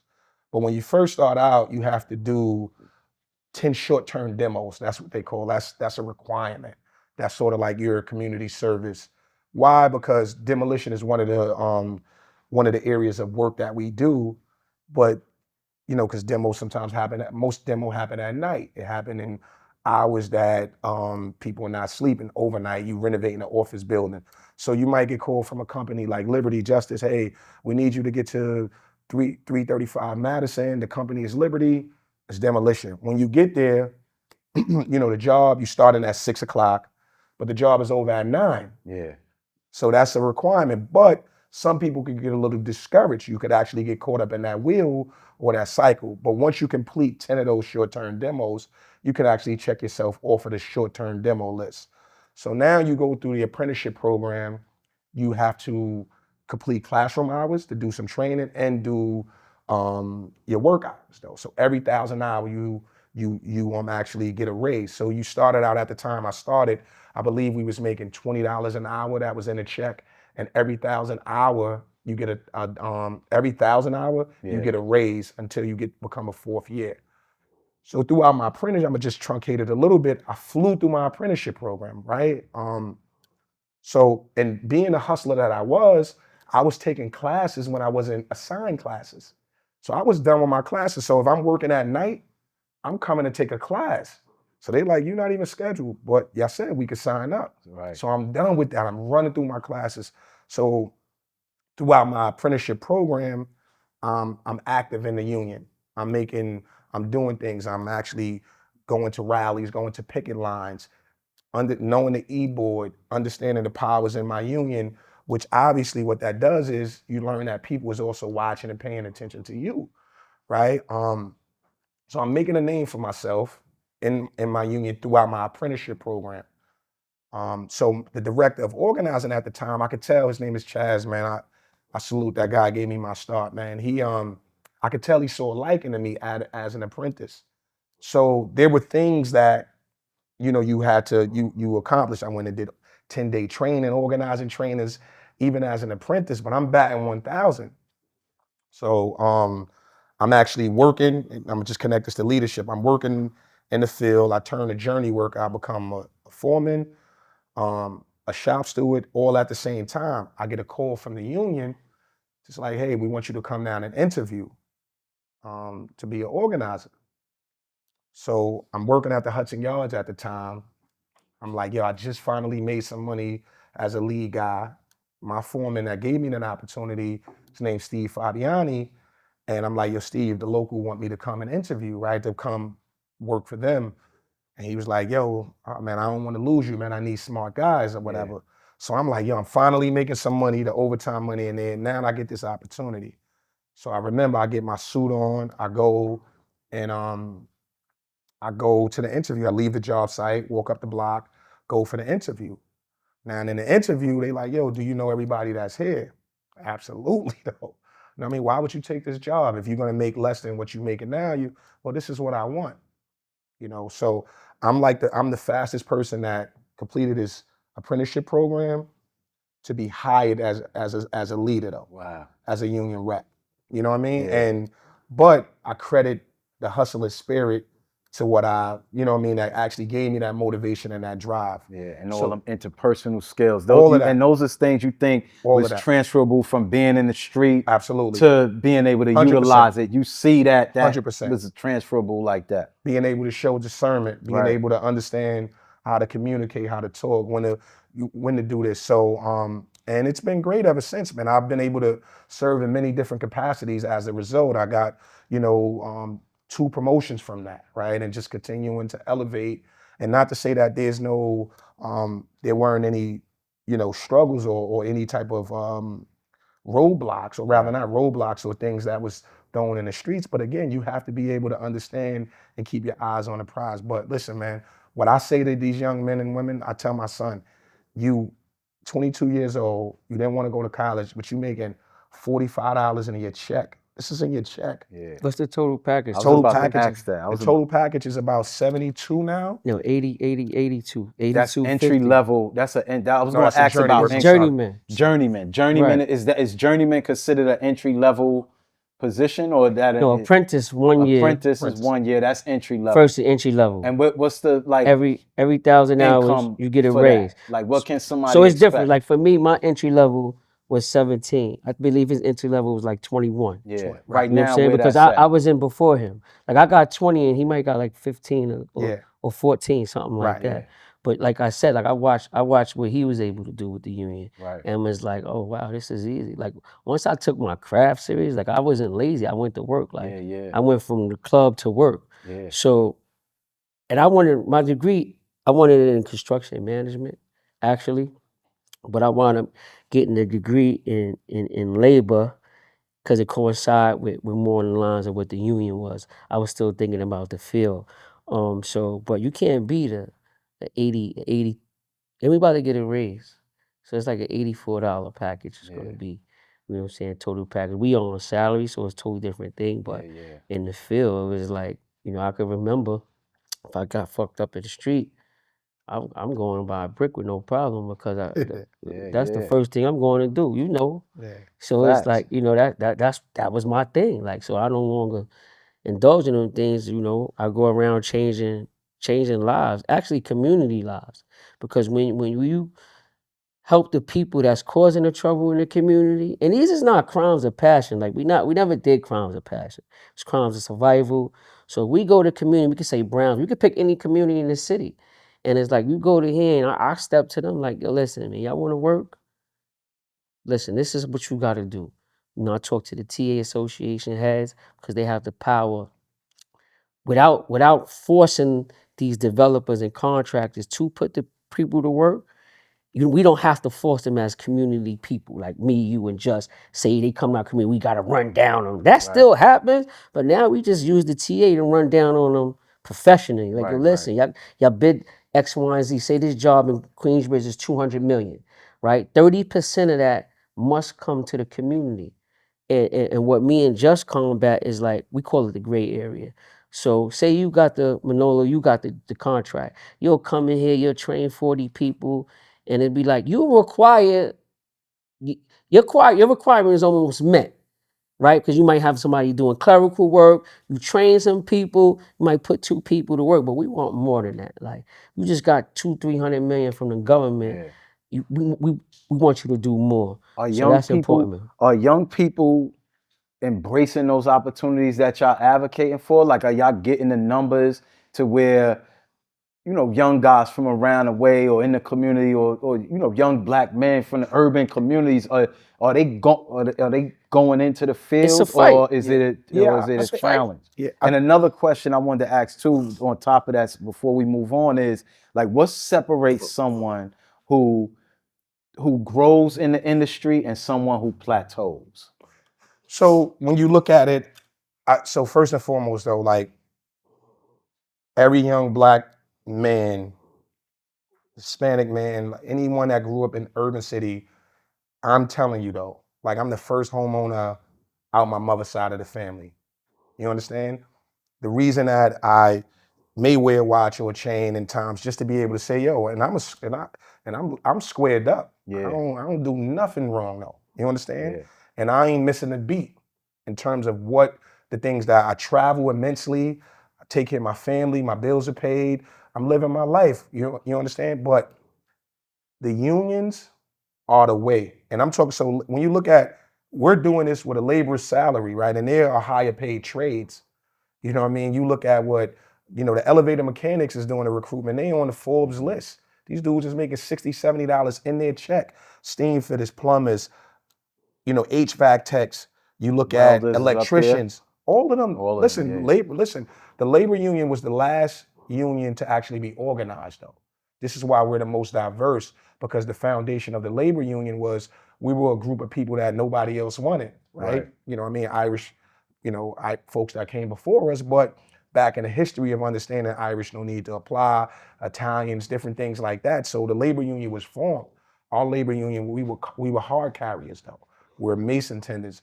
So this is what our union was about. So every young man and woman, I'm telling you, if you indecisive or unsure about actually where you want to go with your career or what you want to do, you need to go get a union, because when you look at the benefits, me and Rock was talking about this on our way here, Yeah. about our pension, about our retirement. And I'm just sitting there like, yo, at 62, bro, I'm gonna be loaded though. Yeah. You I know what I'm want you to saying? just real quick, and then I'm And gonna answer a question though, because like he got me more on the pension shit. You know, we don't care. I'm all right with my check. I know how to save my money. You know what I'm saying? So, but they put me on to something else. So it's like, just real quick, just answer. When you retire, how much you gonna be making a month in a year?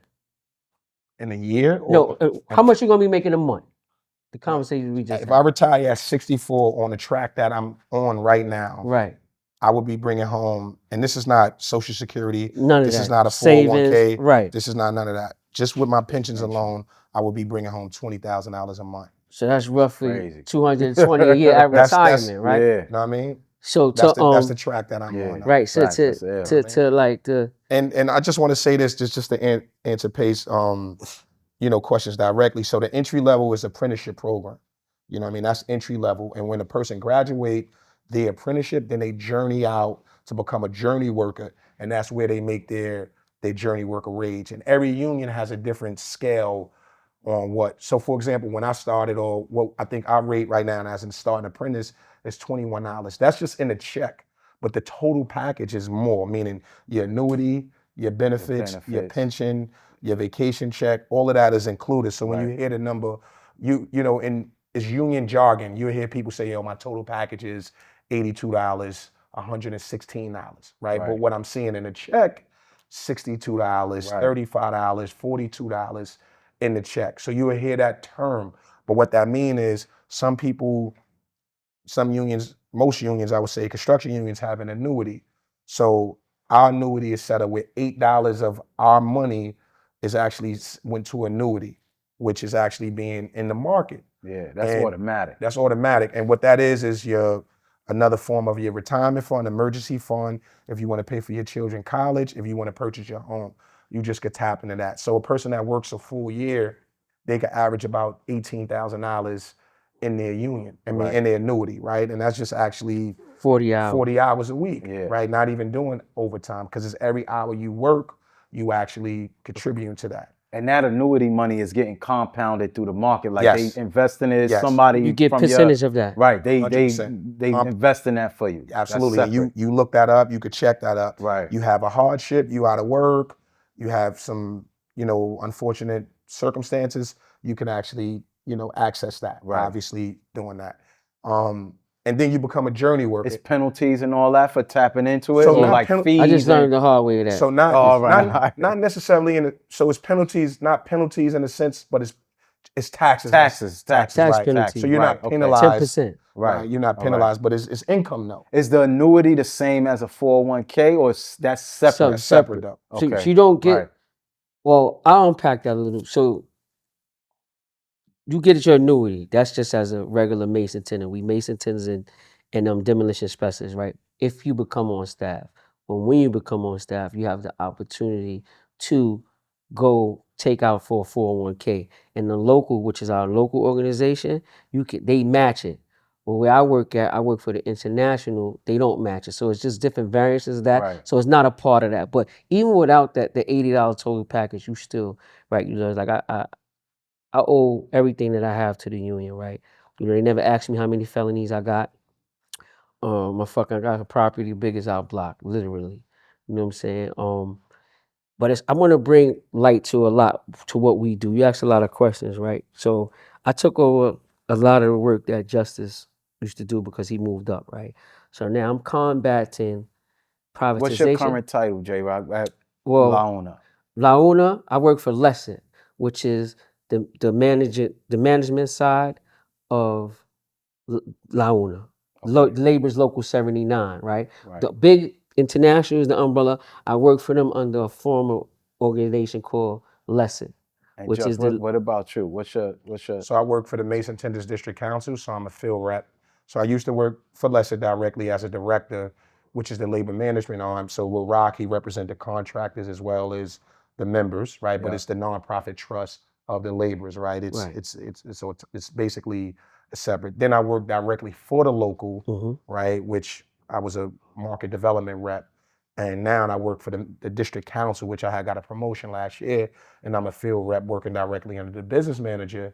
And every day my motto is to increase the market share, right? And actually enrich what we're doing, bringing in new contractors, new developers, and continue to bring work in, right? Because our union is a private sector union, meaning that the work is not governmental, is not, I mean, the work you could work on could be governmental work, but nothing is given. Nothing is given. Guaranteed. It's not guaranteed in a sense. So these private developers, you have to convince them to do business with us. Do business with y'all. 100%. Yeah, okay. 100%. All right. So it goes back to what I want to allude to, because we facing it. So I had a lot of the NYCHA work, right? I took that over from him. He moved up. I moved up to what he used to do, and we facing a huge prioritization push from the administration that's in, you know, and it's from the city, from the mayor's office. From the mayor's office. That's something I was going to get to too. It's important that we steer these communities in the right direction, right? A lot of people are scared to lose their apartment, and we get it. We know the history of housing authorities across the nation has been less favorable to marginalized people and community. And a lot of them are Caucasian. They're still marginalized though, right? So I say that to say this, that it's voting. We have a vote to how we want our community to go. Do we want to use the PAC, which is private money, to fix it up?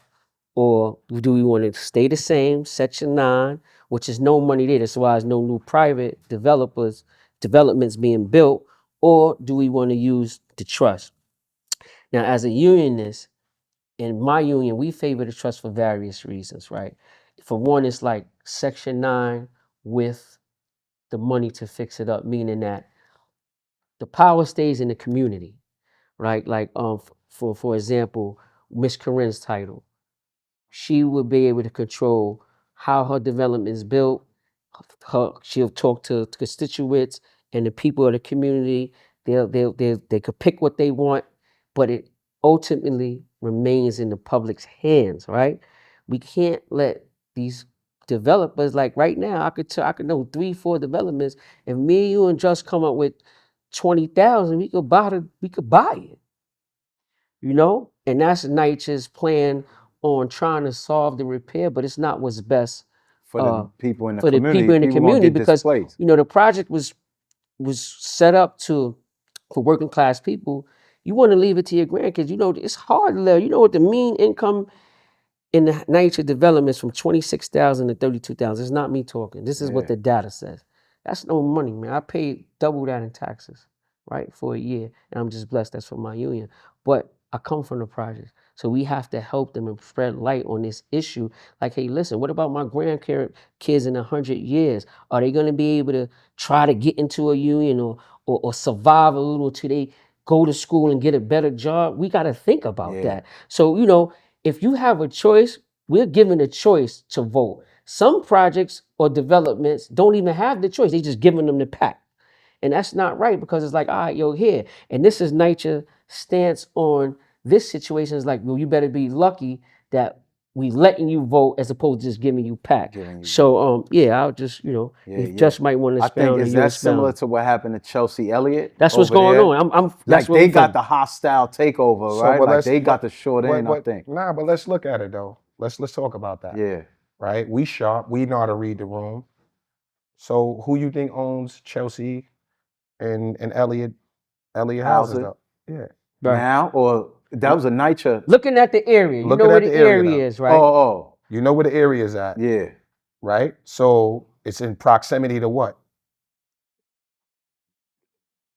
What's over No, there you though? over there all the time. Met You you over there there a though. couple times. What's Just over think there now? about it. What's new over there It's on now? 17th Oh, the Street Hudson Yards. Hudson Yards. Hudson Yards. So it's not a coincidence that they bought it. the owner of the Hudson Hudson Yards, Bought it's the that. owners of those Of developments. Chelsea Elliott. Right. And so they purchased it from NYCHA though? So yeah, so what happens is though, just to add on to what Rock said, the whole rollout of introducing for them privatizing NYCHA is the neglect that's happening with with this. So if you live in the projects and some fancy developer come to you and tell you like, hey, you know, listen, man, you guys, this building is dilapidated. There's no repairs. You haven't getting any resources that's poured in it because, you know, for whatever reason, right?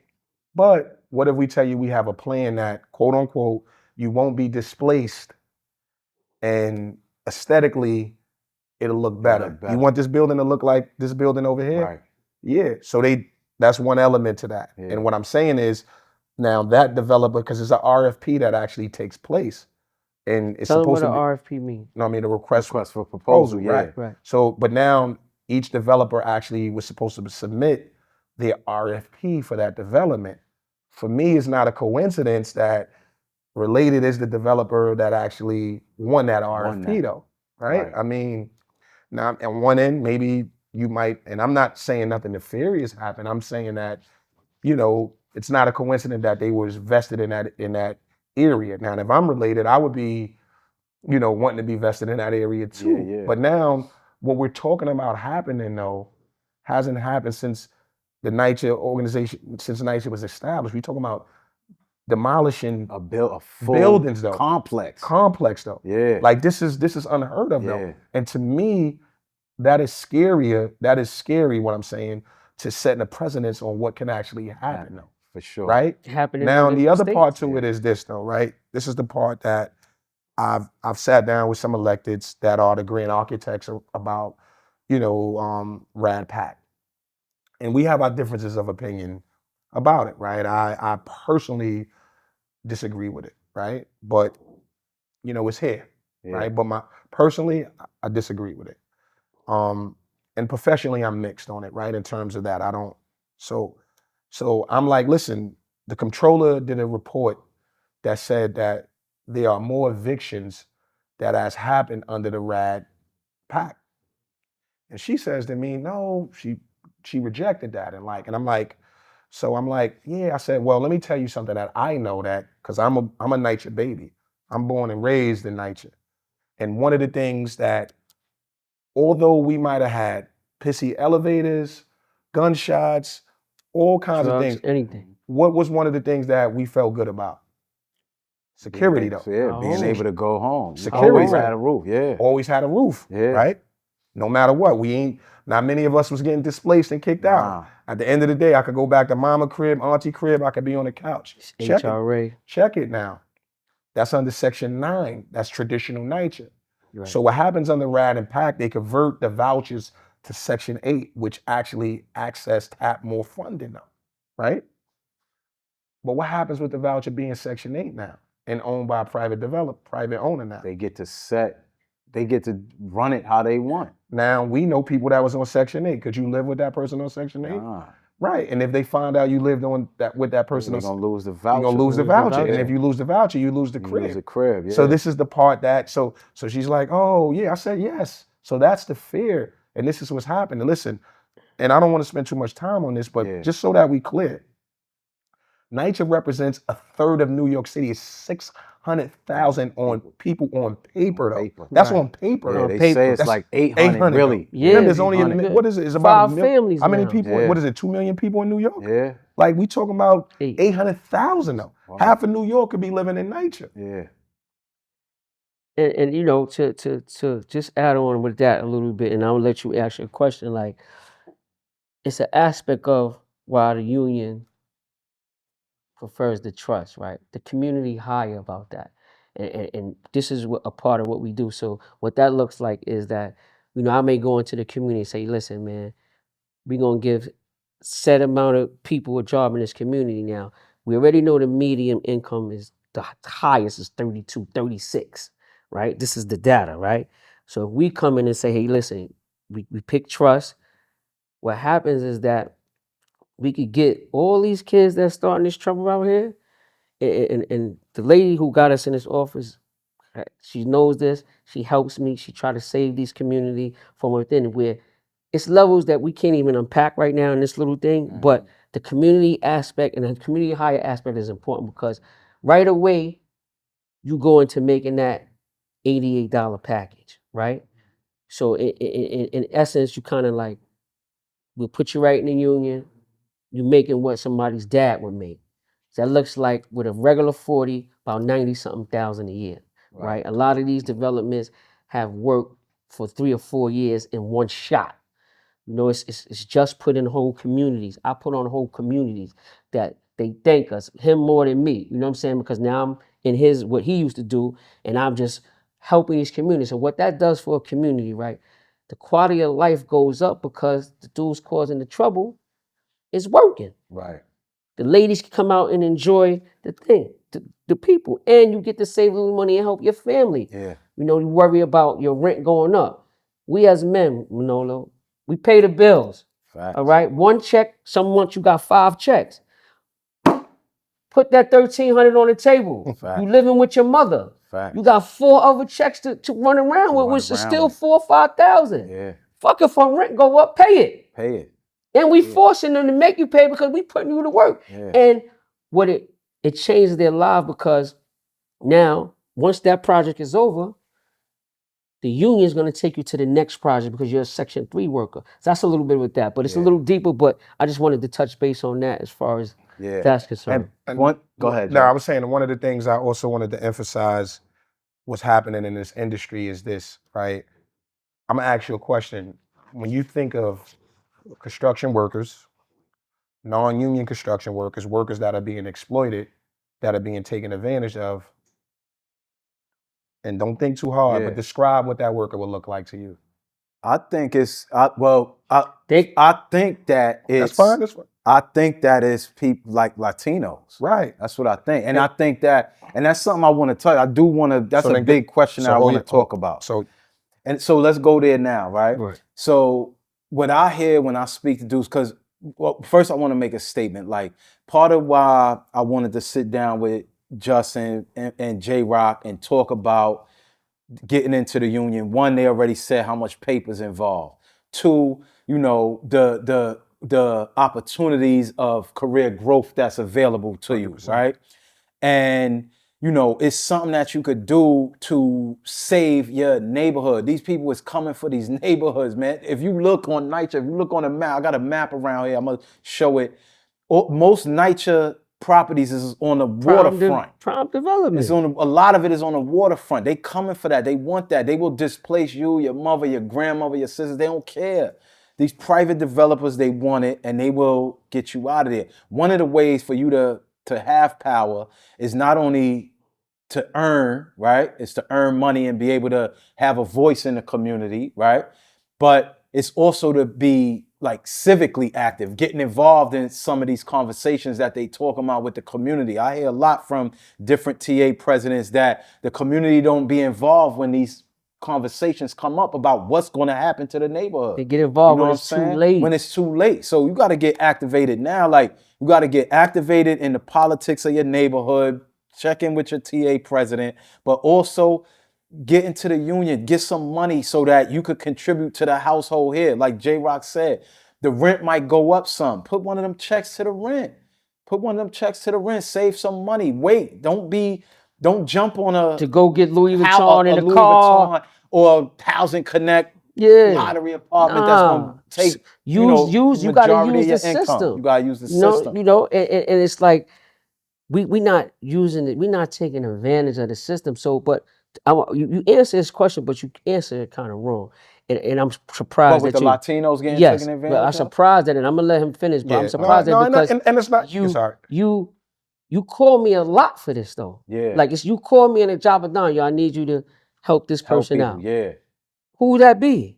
It be black people From where? from the neighborhood, from So, our Re-entry. background, and from reentry. It's like Facts. racial capitalism. Oh, so you all right? So, but you didn't answer you didn't answer it incorrect. Incorrect. So that let me right. say that. But there's another group in addition, and that's formerly That's more incarcerated exploited. people. That's That's where I was overlooked. Okay, going. right. That's- No, I get that. I You get didn't that. answer it. You did answer it No, correct. I get that. But what happens is the fact that our folks that are not immersed in that industry, connect worker exploitation in the construction field.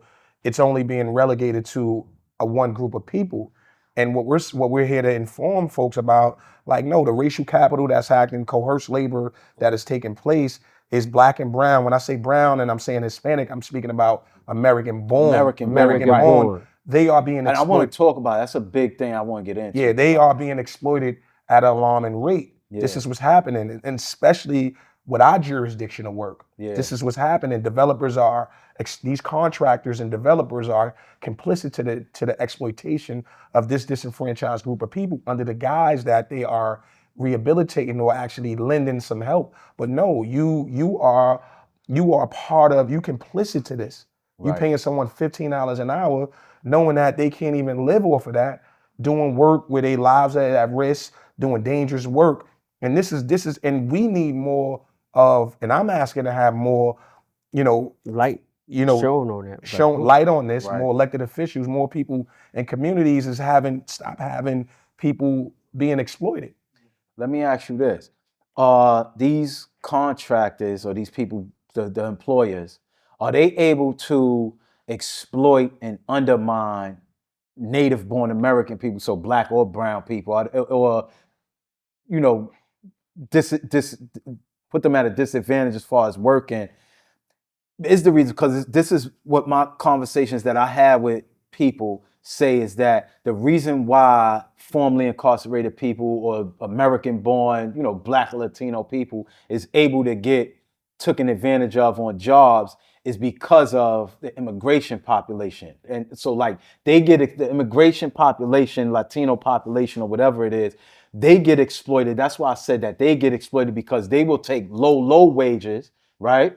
And then in order, so that's the bargaining chip or the leverage that the contractors have to take it to exploit the population that y'all talking about. Is that true or Right. no? So look. Because that's what I When think. you That's look what at it people like believe, this, and that's the impression that I when you had. understand If that America, makes sense. if you understand America as a whole, right? Like as a strategist, it's a great strategy. We only a couple hundred years old. We was able to advance over civilization that's been here 8,000 years, right? And it's a reason why, like a group of people or a culture has to be on the bottom for this to work. That's why we didn't stay shut down. Now, I don't care if you're white. Sometimes it's white. It could be the formerly incarcerated at this point. It could be the Latinos at this point. It could be the Indians at this point. Somebody has to be on the bottom for our system to work. So it's a system of racial capitalism. Now, to answer your question more directly, as far as capitalism is concerned, is that if you're a construction worker, we're just trying to save money.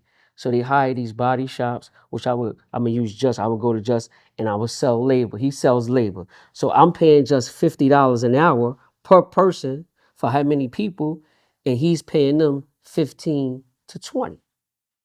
And I'll let him Yeah, but expound. to answer your question more directly is that, you know, disenfranchised workers, right? And disenfranchisement has different looks, right? Coming from the way we grew up, we was disenfranchised, right? The things that we were subject to, where it was our socio-environmental factors, which had that. You add another element to coming from, dysfunctional homes. That's another form of disenfranchisement. You add mass incarceration, you add crime, you add all of that. So those are elements to individuals that will work that are disenfranchised. Immigrant workers are disenfranchised as well, right? So what happens with those group of workers, they are not driving down the cost of workers being exploited. And here's why. If these workers were able to be organized and actually being paid the livable wage, they are not the problem. The problem is the people that are exploiting them, though, right? Right. Because now it's like, if you're gonna pay someone the livable wage that they deserve, an honest day work for an honest day pay, irregardless to their status, irregardless to where they come from, what their background is, then, the playing field is fair.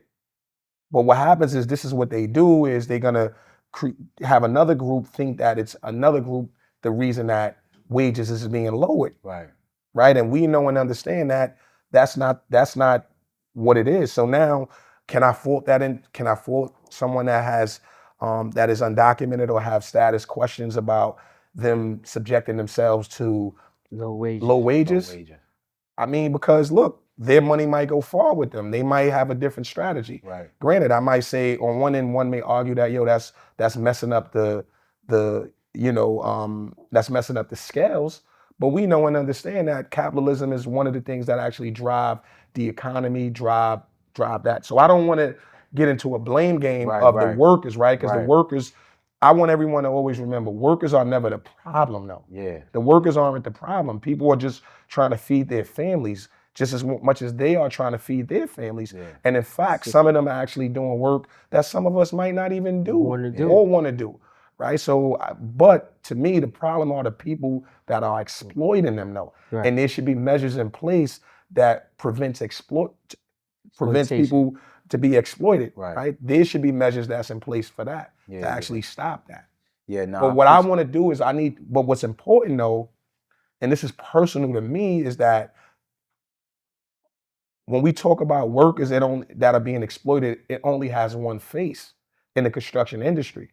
Right? The Black and brown American born people don't even realize that, recognize that, consider that. They only think that it's, and here's my theory is, they think that they are immigrant and undocumented, so that I believe folks don't care because of that. Because of that. And maybe they may care more when they realize that He's these American. American bones that are being exploited.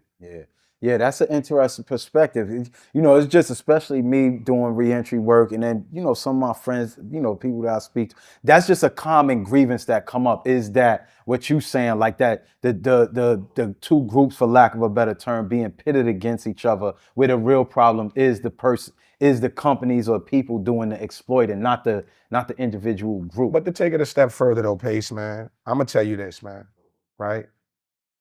One of the things for me that has been my personal growth, the minute that I told myself I wasn't a victim is when everything started changing for me though. That's You know what I'm saying? And this is when I started. That's official. The problem with a lot of our people, right? Respectfully, I'm saying is Yeah.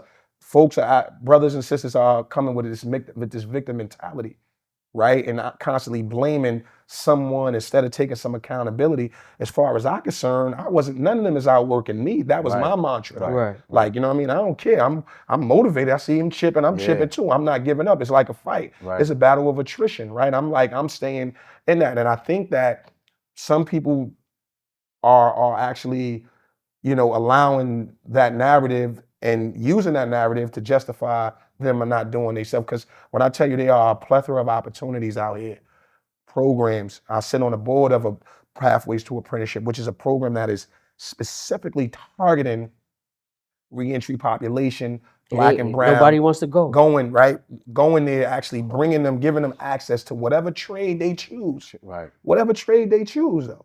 You know what I'm saying? They can do that. It's so much information out there. And we pride ourselves with being, you know, that conduit. We're trying to show and give access. They don't have to be a label. You can be whatever you want. And we have connections with various different, you know, trade unions where we can actually, you know, connect someone to that. But brothers and sisters gotta step it up, though, man. They gotta want it, man. Yeah. Well, yeah, I heard that. You got to take advantage. The opportunities is there. The programs is there. You walking around with a computer in your hand. Look for free resources, free opportunities, free services, or low-cost services to get you into these industries and access some of this money that's on the table that they talking about. Because I want to talk about. And the last thing, real quick, with that before you go. One of the things right now, and we've all analytical people, right? We love to like analyze and take a look at people don't know people that. though, right? Like, you know, Yeah, you don't know that, I mean? but you could do this all day. You never heard an immigrant person complaining, though. Yeah, nah. They getting it done. They getting it done. You know I'll be saying, I'll be telling like however they got to get it done. Listen, when I'll be talking to dudes, dudes have that grievance about the immigrant. I'm like, yo, I'll be seeing them with contractor, big F-150s, big trucks. You go to Long Island now, they out there heavy. What are the women doing at the job site? That was my next question. Okay. So my next question was these economies at the job site. So with it, you know, you see the Latina women or whatever from South America selling their food. There you go. So they creating these other economies at the job site. And they only go there, but you'll never see soul Somebody food at the job, right? And I just, you know, we just did, you know, we do a lot with the children, and our training school is right here in Long Island City. And real quick, it's like if you're on an 80-story floor building, right? You only got a half an hour. If you wait on a hoist to go down, by the time you get back up, your fucking lunch break is over. So it's you either better bring your lunch, or you better eat before you go there. Yeah. But these economies you talk about, because you always say, yo, they've been doing it for years. They wait out there, they run downstairs for 7 hours. You're getting juice, soup, rice, beans, chicken, and maybe a little treat, and you run your ass back upstairs and eat. But they support, though. You know, you're right. You're right about that. Yeah. And I see a lot of the women flagging now too, seeing them, you know, doing like these little ancillary things. But see, don't get me wrong, right? There is an element of. So here's the thing, right? And we also gotta look. So it's layered, because I do want to see the problem I have with the discourse is necessary, right? There's elements to truth and how some people are being discarded and other people are being propped up, right? So there's an element of truth to that, right? And what I say is, for me, right, when you think about the way that we were born, we are a lot more boisterous. We speak up. Typically, some of them are a lot more docile. They are able to just, you know, stay with that. And so there is some intentionality about replacing segments of workers. I'm not I'm not gonna like discredit that. Right. And I want to be, so when we having this discourse, it's important, right? Because I don't want to dismiss some legitimate sentiments, but I also don't want to validate victimhood neither though. Right. So it's a balance. I can say, yes, there's some elements of people are being displaced, right? When I look at, you brought up the flagging. I mean, I know a lot of sisters that can get flagging jobs, and these contractors are preferably to giving it to foreign born people. There's some truth to that though. Right. I can honestly say, yes, there's a degree of truth to that. At the same time, I also want to acknowledge that just because that's not an option, you can't just be frustrated and just stay status quo. You still got to continue to be resilient and push and figure out ways to actually do that. Right. Because there's a degree, and all of this stuff is by design, right? Even if it's not the economic aspect of it, it's also the aspect of, well, if I get these workers, they're gonna comply more. They're not going to, raise up. Because now you could have it fair, right? Like we teach some of these young men that are coming up in the union. You might, and let's think about it. I led work. Stay off your phone. Pull your pants up. This is some of the things that these young men show up on time. But now you may have someone that is foreign born that is having a little more, respect about their job. And then when you say like, hey, they kept this person because of me, and you don't even take accountability for the things that you can actually do to be better though. Right. And so, but what I will say is this, right? And I'll end with this. It's important for us to be extremely delicate and conscious about this topic, right? Because what we can do is we can pin exploitation against exploitation. We can actually, blame someone, and also folks may think that we are insensitive about a legitimate right that they may have, right? Because I understand that there's some legitimacy to some sentiment. What I'm simply saying is that shouldn't be the end all and be all. Just because there may be an element of truth to that doesn't mean that it's absolute truth. Listen, I'm not gonna lie, Jus. I think you embody the perfect perspective and the perfect way that the peeps got to look at that dynamic, that situation that's happening, because it's real.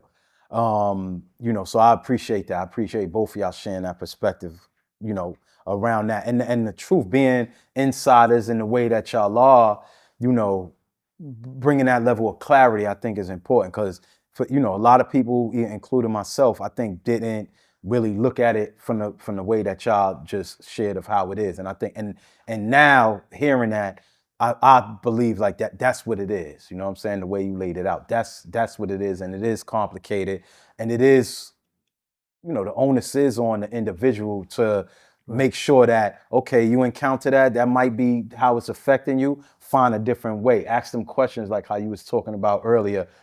Raise your hand a lot. Ask a bunch of questions. Figure it out. Figure out a way to get around that, because the opportunities are there. Like getting close to wrapping up our conversation. I do want to touch on politics a little bit, and I don't want to touch on this too much, but I don't know but this is something that's important. It's important to me. I think it's an important trajectory for especially Black people in this country now, like in the way things is going. Are y'all familiar with the grassroots movement of Foundational Black American? No doubt. Right. Do y'all have any thoughts about that? Like, how do you feel about it? Like, and yeah. Yeah, I mean, in terms of being FBA, and I think the other one is ADOS, right? Listen, actually one of my brother from my projects, Naheem Wade, he's a prominent individual in the FBA movement. Obviously the guard, and he, was always an intellectual since we was kids as well, older than I am. But listen, I subscribe to that. Fact. And I subscribe to it in the sense of, like, I told my son one day, right, and I'm connecting this. He's like, yo, I said, yo, Jus, you should, knowing what I know now, obviously, I'm like, you should consider the military, right? This is prior to, this current political climate. And his response was like, yo, I ain't going to fight for no country that don't love me. And I'm like, yo, the minute that we say this is our shit, this is my country, I'm indigenous to this, though. Like this is mine. Right. The minute that we accept that and say like, yo, this is that, we would understand and appreciate it, and understanding that I'm more indigenous to this shit than every other Irish, every other Italian, and every one of them that came. I built this shit though. Like, so in that spirit is what I subscribe to. Now, obviously, I think that one of the reservations I have, right? Not reservations, or rather moments of when it gets a little more deeper, when we start really, really like Impacting. to the point where when I see the rhetoric around other, black people from the diaspora, yeah. and we also saying that folks can't be part of this. Right. I'm a little hesitant to that. Being a student of history, Right. when I think about Marcus Garvey, he didn't lead a Back to Jamaica movement. He led a Back to Africa movement. Right. When we think about, Stokely Carmichael, right, from Trinidad, there were some prominent people that were for Mr. Farrakhan. Farrakhan, right? When we think of their lineage, right? When we think about what their contributions to, our struggles here in America, they're part of that history though. Right. Right. So, but I understand it, right? I understand the spirit of folk, because what happens is, and I'll keep it personal with me, my wife was born in Jamaica. Mm-hmm. She's been here since she was 7 years old. So a lot of Black American things she really didn't understand, and trying to understand in this capacity on why things are designed the way that they are. So my issue with some foreign born folks, they are critical of the decisions, but not understanding the choices that Black Americans had. Right. Right. So when we look at the civil rights era, when it was actually the influx of Black immigrants coming here. Because of that. Right? Yeah. We kicked the door down, Parcel. We kicked the door down, right? Yeah. You know what I mean? And when we think about the things that were actually, allotted as a result of that, they came. But you miss the civil rights era that predates it. You miss segregation. You miss Jim Crow. You miss all of these structural, systemic oppressions that were happening. You come here with a clear mind. You didn't have, the crack epidemic that actually plagued your community. You coming in with more of a family structure. So when you look at the way slavery has happened in, let's say, Jamaica, the slaves was actually enslaved as families, right? When we look at how slavery actually happened here, it was more broken up. It was separate. Fragmented, It was fragmented. So you look at how you coming in and you having that sense of community. You guys were able to actually flourish in, whether you had your patois, your foods, your things, the things that we were able to flourish in was actually constantly challenged and constantly. So they benefited from our fight. from that. Yeah, so I think and I'll pass it to info. What I will say is, I subscribe to the spirit of FBA, right? Understanding like, look, this is mine. This is my country. Yeah. You know what I'm saying? I'm more indigenous to these people that's running around with these MAGA hats and flags on. However, I think it's important, and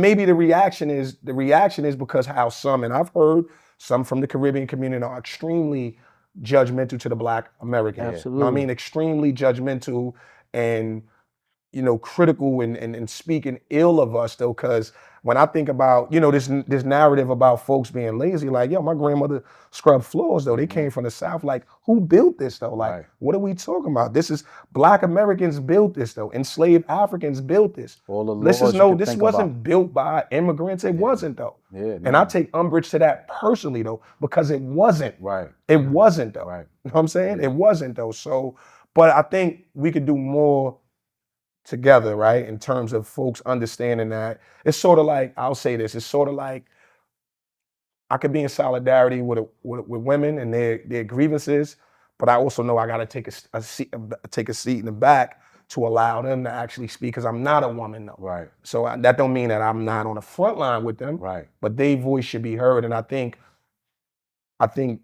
the response from the FBA is actually hearing how folks are extremely critical and judgmental to the Black American, and that's just a response, though. Yeah, 100%. I agree with that 100%. Just to touch on it a little bit, he hit a lot, so I don't have to reiterate it. Yeah. It's just that, listen here, man, I'm this camera, right? There's no place in the world where the black man has a better chance than succeeding in America. And when I say a black man, that means man, woman, and child, right? I'm gonna say that again. There's no place. We are world travelers, right? You know, we just came from about 15 countries last year alone, right?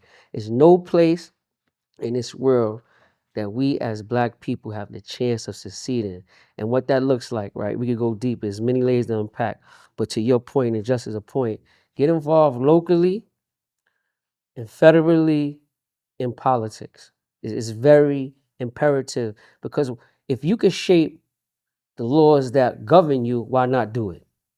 And that's what I really just want to say about that. And the reason, the other thing, and it's just because it's a lot, right? That was a heavy, yeah. that was heavy. But the erasure of the Black American experience here is extremely problematic. When you get the mayor to get up there and say like, "Yo, this was built by immigrants," no, it wasn't.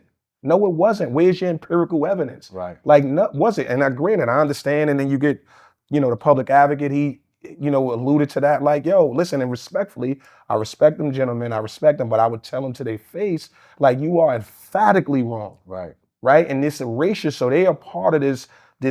They are, whether they know it or not, in the subconscious, whether it's intentional or whether it's intentional or not, you are complicit unwilling. to the erasure that some of these racist people are trying to erase the Black struggle, the Black contributions to America, though. Right. Like, you know what I mean? And that is extremely problematic. So what I will say, I appreciate what FBA is doing, continuing to elevate our history in its truest form, and keeping that out there. So that's important, though. Yeah, 100%.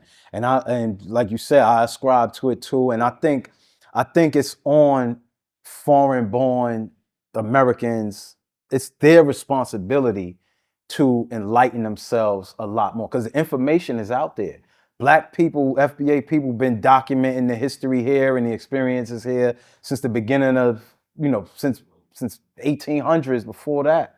So it's their responsibility, foreign-born people's responsibility to learn that history and to understand that history and be willing to take that leadership and that stewardship from the foundational Black American community. But we can't let it die either. And we can't. That's the thing. We gotta hold them accountable to the things that you alluded to and just alluded to. Like, listen, you need to know when they start talking like that, you don't have to get hostile, but you gotta combat that with facts. For sure. Hey, listen, you're a direct benefactors of what my people put forth.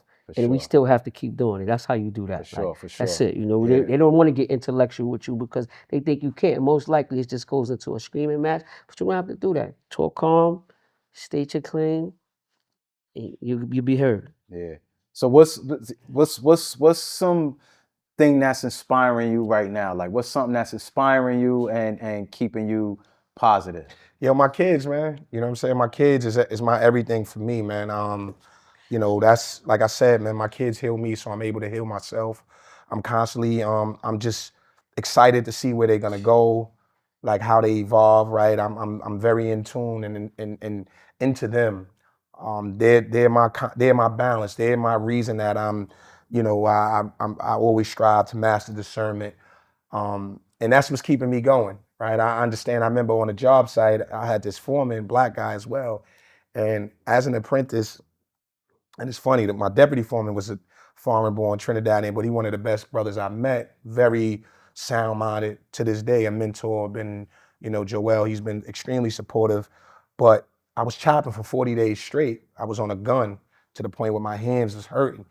And the foreman was making fun of me and tormenting me doing that, right? He saw that I was destined for something positive and, quote unquote, bigger than where I was at. And I was frustrated. And one of the things he said, yo, think about your kids. He's like, yo, that's what got me through it. So what I do is that's what inspired me. And so that's one element. The other element is I just want to be able to be a live example, a testimony for brothers and sisters that need something that's tangible, because there aren't many brothers in the unions, in the labor unions, and the construction unions that look like me and If, right? That actually could be able to come from our experience to have the swag that we have with this, right? Mm-hmm. Some brothers you may see, they look a certain way, no knock to them, but it may not be that attractive to the people that where we come from. Right. But being that and being able to show like, yo, you can transform your life. And just because you start don't mean where you gotta end. Right. Right. You know what I mean? And I always want to be, like I always was told, yo, send the elevator back down, man. Yeah, You know what I'm fact. saying? And that's what I just continue to do. And I believe that's inspiring within itself. Yeah, that's official. And what's Um, something that you would tell a young person seeing you right now? Like, what would you tell them? Someone that's like your son's age or younger. And J-Rock, I'm gonna get the same response from you. One of the things that I would tell a young person right now is, my son, just decide what is it that you want to do and execute. The other thing is, don't make no excuses though, because I believe excuses is well playing lies, right? Don't make no excuses. Just tell yourself like, yo, this is what I'm doing, and this is what I'm gonna be destined to do, and be on that. And please, man, no victim mentalities, man. Yeah. No victim mentalities. Like, yo, I am the victor. You know what I'm saying? There's nothing that I can't do and I can't accomplish that I put my mind to it. And tell yourself that, because you great. You just got to tap into that. Right. That's what I would tell a young brother. Yeah. You know what I mean? A younger brother, like, you know what I mean? And it's all right if you don't know. You know what I'm saying? Right now. Like, you know what I mean? But continue to work and be okay, right? In the words of Rock, what do you say? Dare to be different. you got to dare to be different. Facts. And J-Rock, quick, I overlooked the book. You got the book out, Life in Queensbridge. Right. That's part of your legacy, right? Definitely. What do you want your legacy to be? Change is possible, right? I don't have any children, but I took care of plenty kids. I'm doing great things, not only for my community, for community across America, and especially New York City. I'm doing better myself. Like he said, we're not anomalies. We dared to be different. We pull each other up. Like I said earlier, like what he said to me, I said to him with a grievance. And it was almost like the victim mentality. But he like, yo, this is what you want to see, do it. So that's what you're seeing now, the metamorphosis of that. Um, Changing point in my life, man. This last time I was incarcerated, right? I almost lost my life. You know what I'm saying? And I woke up every day to commit crime. Like I committed crime and then went to work. Like I went to work every day. I did that. Right. So I had that down pat. But me almost losing my life, I just knew that's not where I want to be. And I knew I was already brilliant in my eyes. Um, and I would tell the youth, man, if you ever looking for a job, come to the trades. Come to the trades. Be on time. Like I couldn't go home to take a shower after the club, leaving you. Yeah. All right. I had to go there because I wouldn't make it. I sleep that 2 hours in the shanty. We trapping or not. So that near death experience, incarcerated, I knew I prayed for another shot. And that's what you see right now. And that's what I live, that's what I promote, that's what I breathe. And we just showing improving, man. So my legacy would be just change as possible, man. No matter what, I got 5 felonies. My union, La Una, they never asked me how many felonies I had or what's my sexual orientation. They just want to know, can I do the job? Right? And every time you call me or I call him, we giving shots out, man.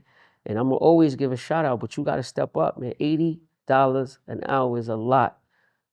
You know, take that and run with it. You could do some things with that. So that's what I want my legacy to be. Appreciate that.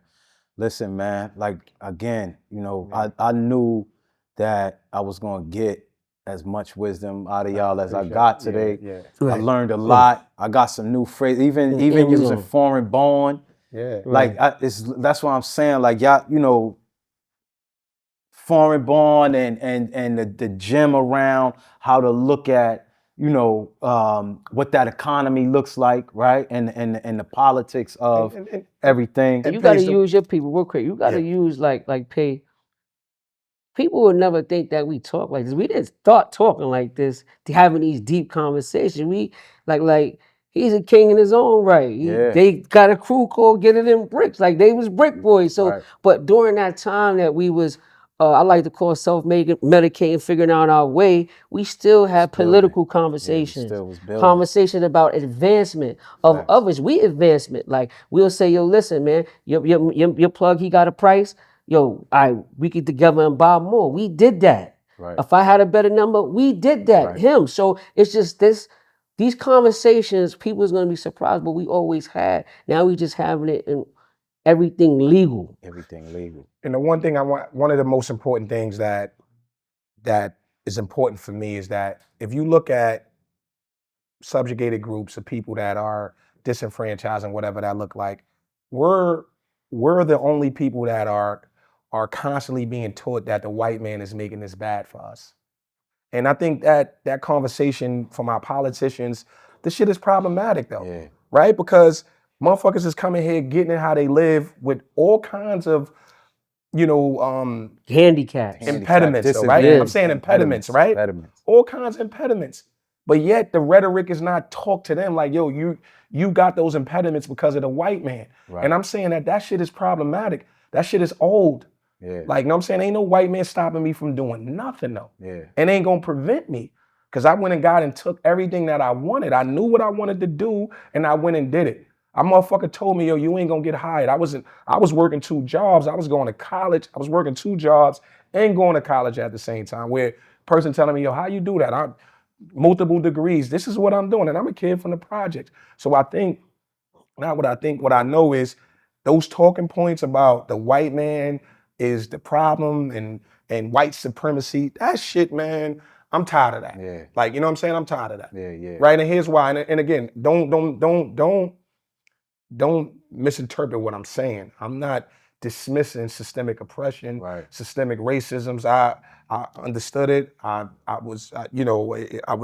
see it. I witnessed it. But But what I'm I hate even bringing those up. No, to but them, it's- like because no, but that we like a part of that making them handicapped. They use that. That's all they know. That's what I'm saying though. So I don't even like getting in them conversations. Right. Just likes to do that, and I get it because he does it in a way where he can educate them as well. But we know that from baby. The first thing we say, my teacher did this to me. Having our parents thinking that they're picking on us. 100%. When we was being difficult in school. Like we Right. can have that conversation. So Right. I try to veer away from that. But what I'm saying is, and you're right, Rock, just to add an element to that, but if you look at the politicians, right, or, quote unquote so-called black leaders or people that have a voice, and I'm not trying to minimize their work or what they attempting to do, right? I'm not trying to, because everything is necessary. We all, look, if everybody do a little, nobody got to do a lot. So it takes a village of everybody pouring into our communities. But I think, and what I believe is that it's dangerous if we saying these constant antiquated things about, yo, the white man this, the white man that.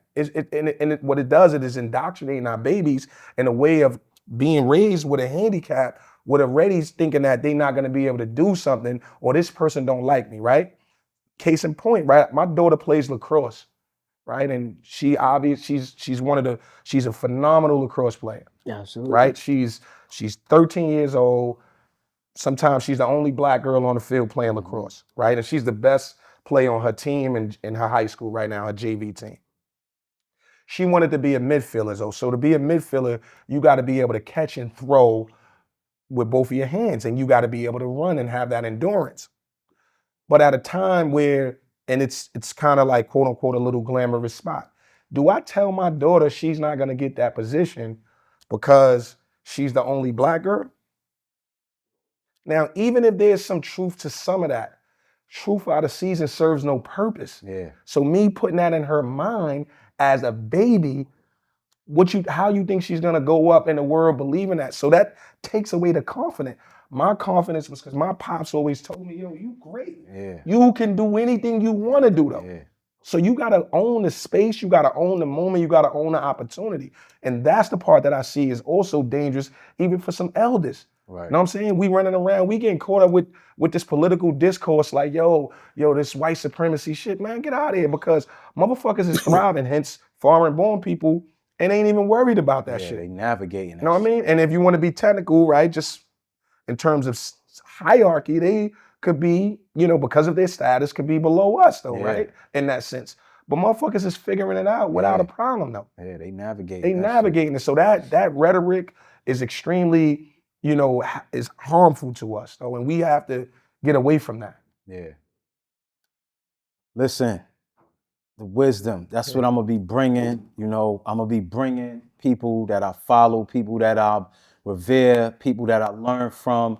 You know, I'm an avid reader, student of history. I follow some of the smartest people out there, man. I know this for a fact.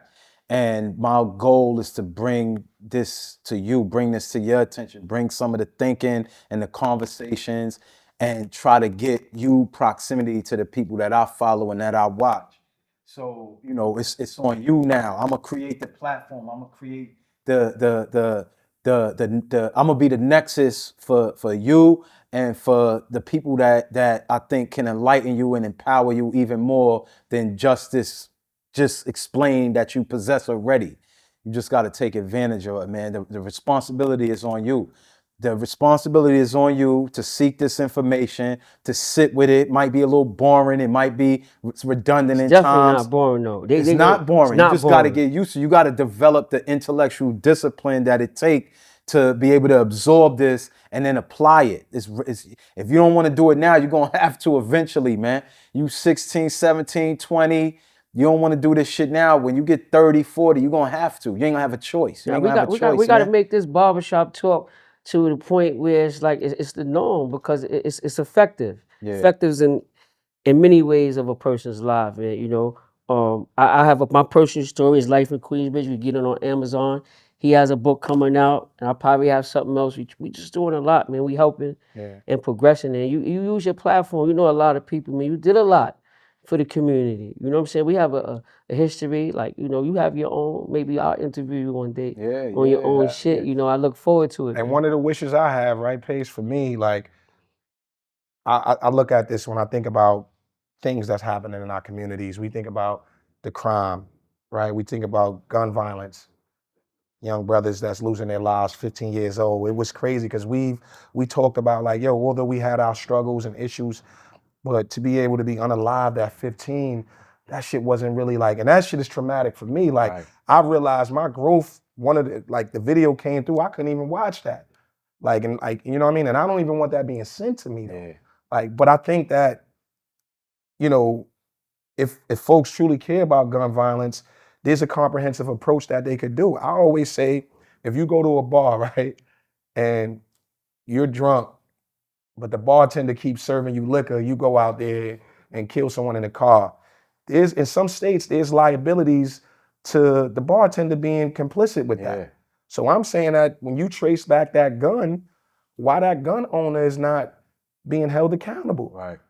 right? Other alternative.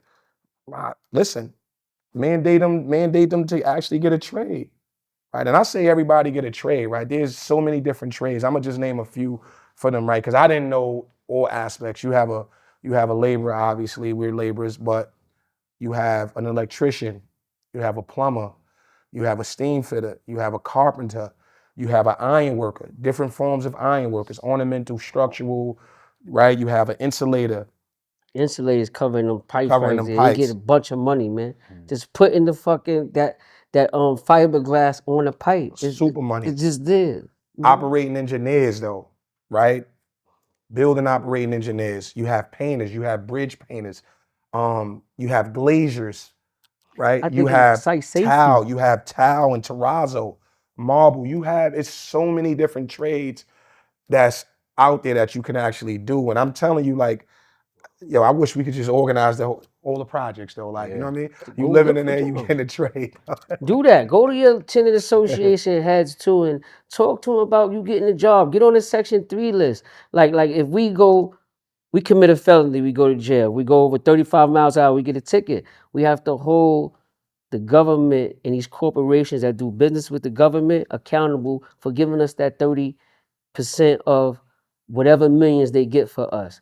And it's for you to do it in your development. If not, they just gonna come in and walk right out and not put nobody on, not change the community from within. But Pace, right? We went through our school in New York City. Why wasn't trade in our school though? It Yeah, was they back took it then. out. It Before was, us though. yeah. But I mean, why is not mandated for you to learn a trade? Yeah. Learn a skill, learn something in there though, right? Instead of just going up being taught one way of thinking. Yeah. Like that should be mandated part of the curriculum though.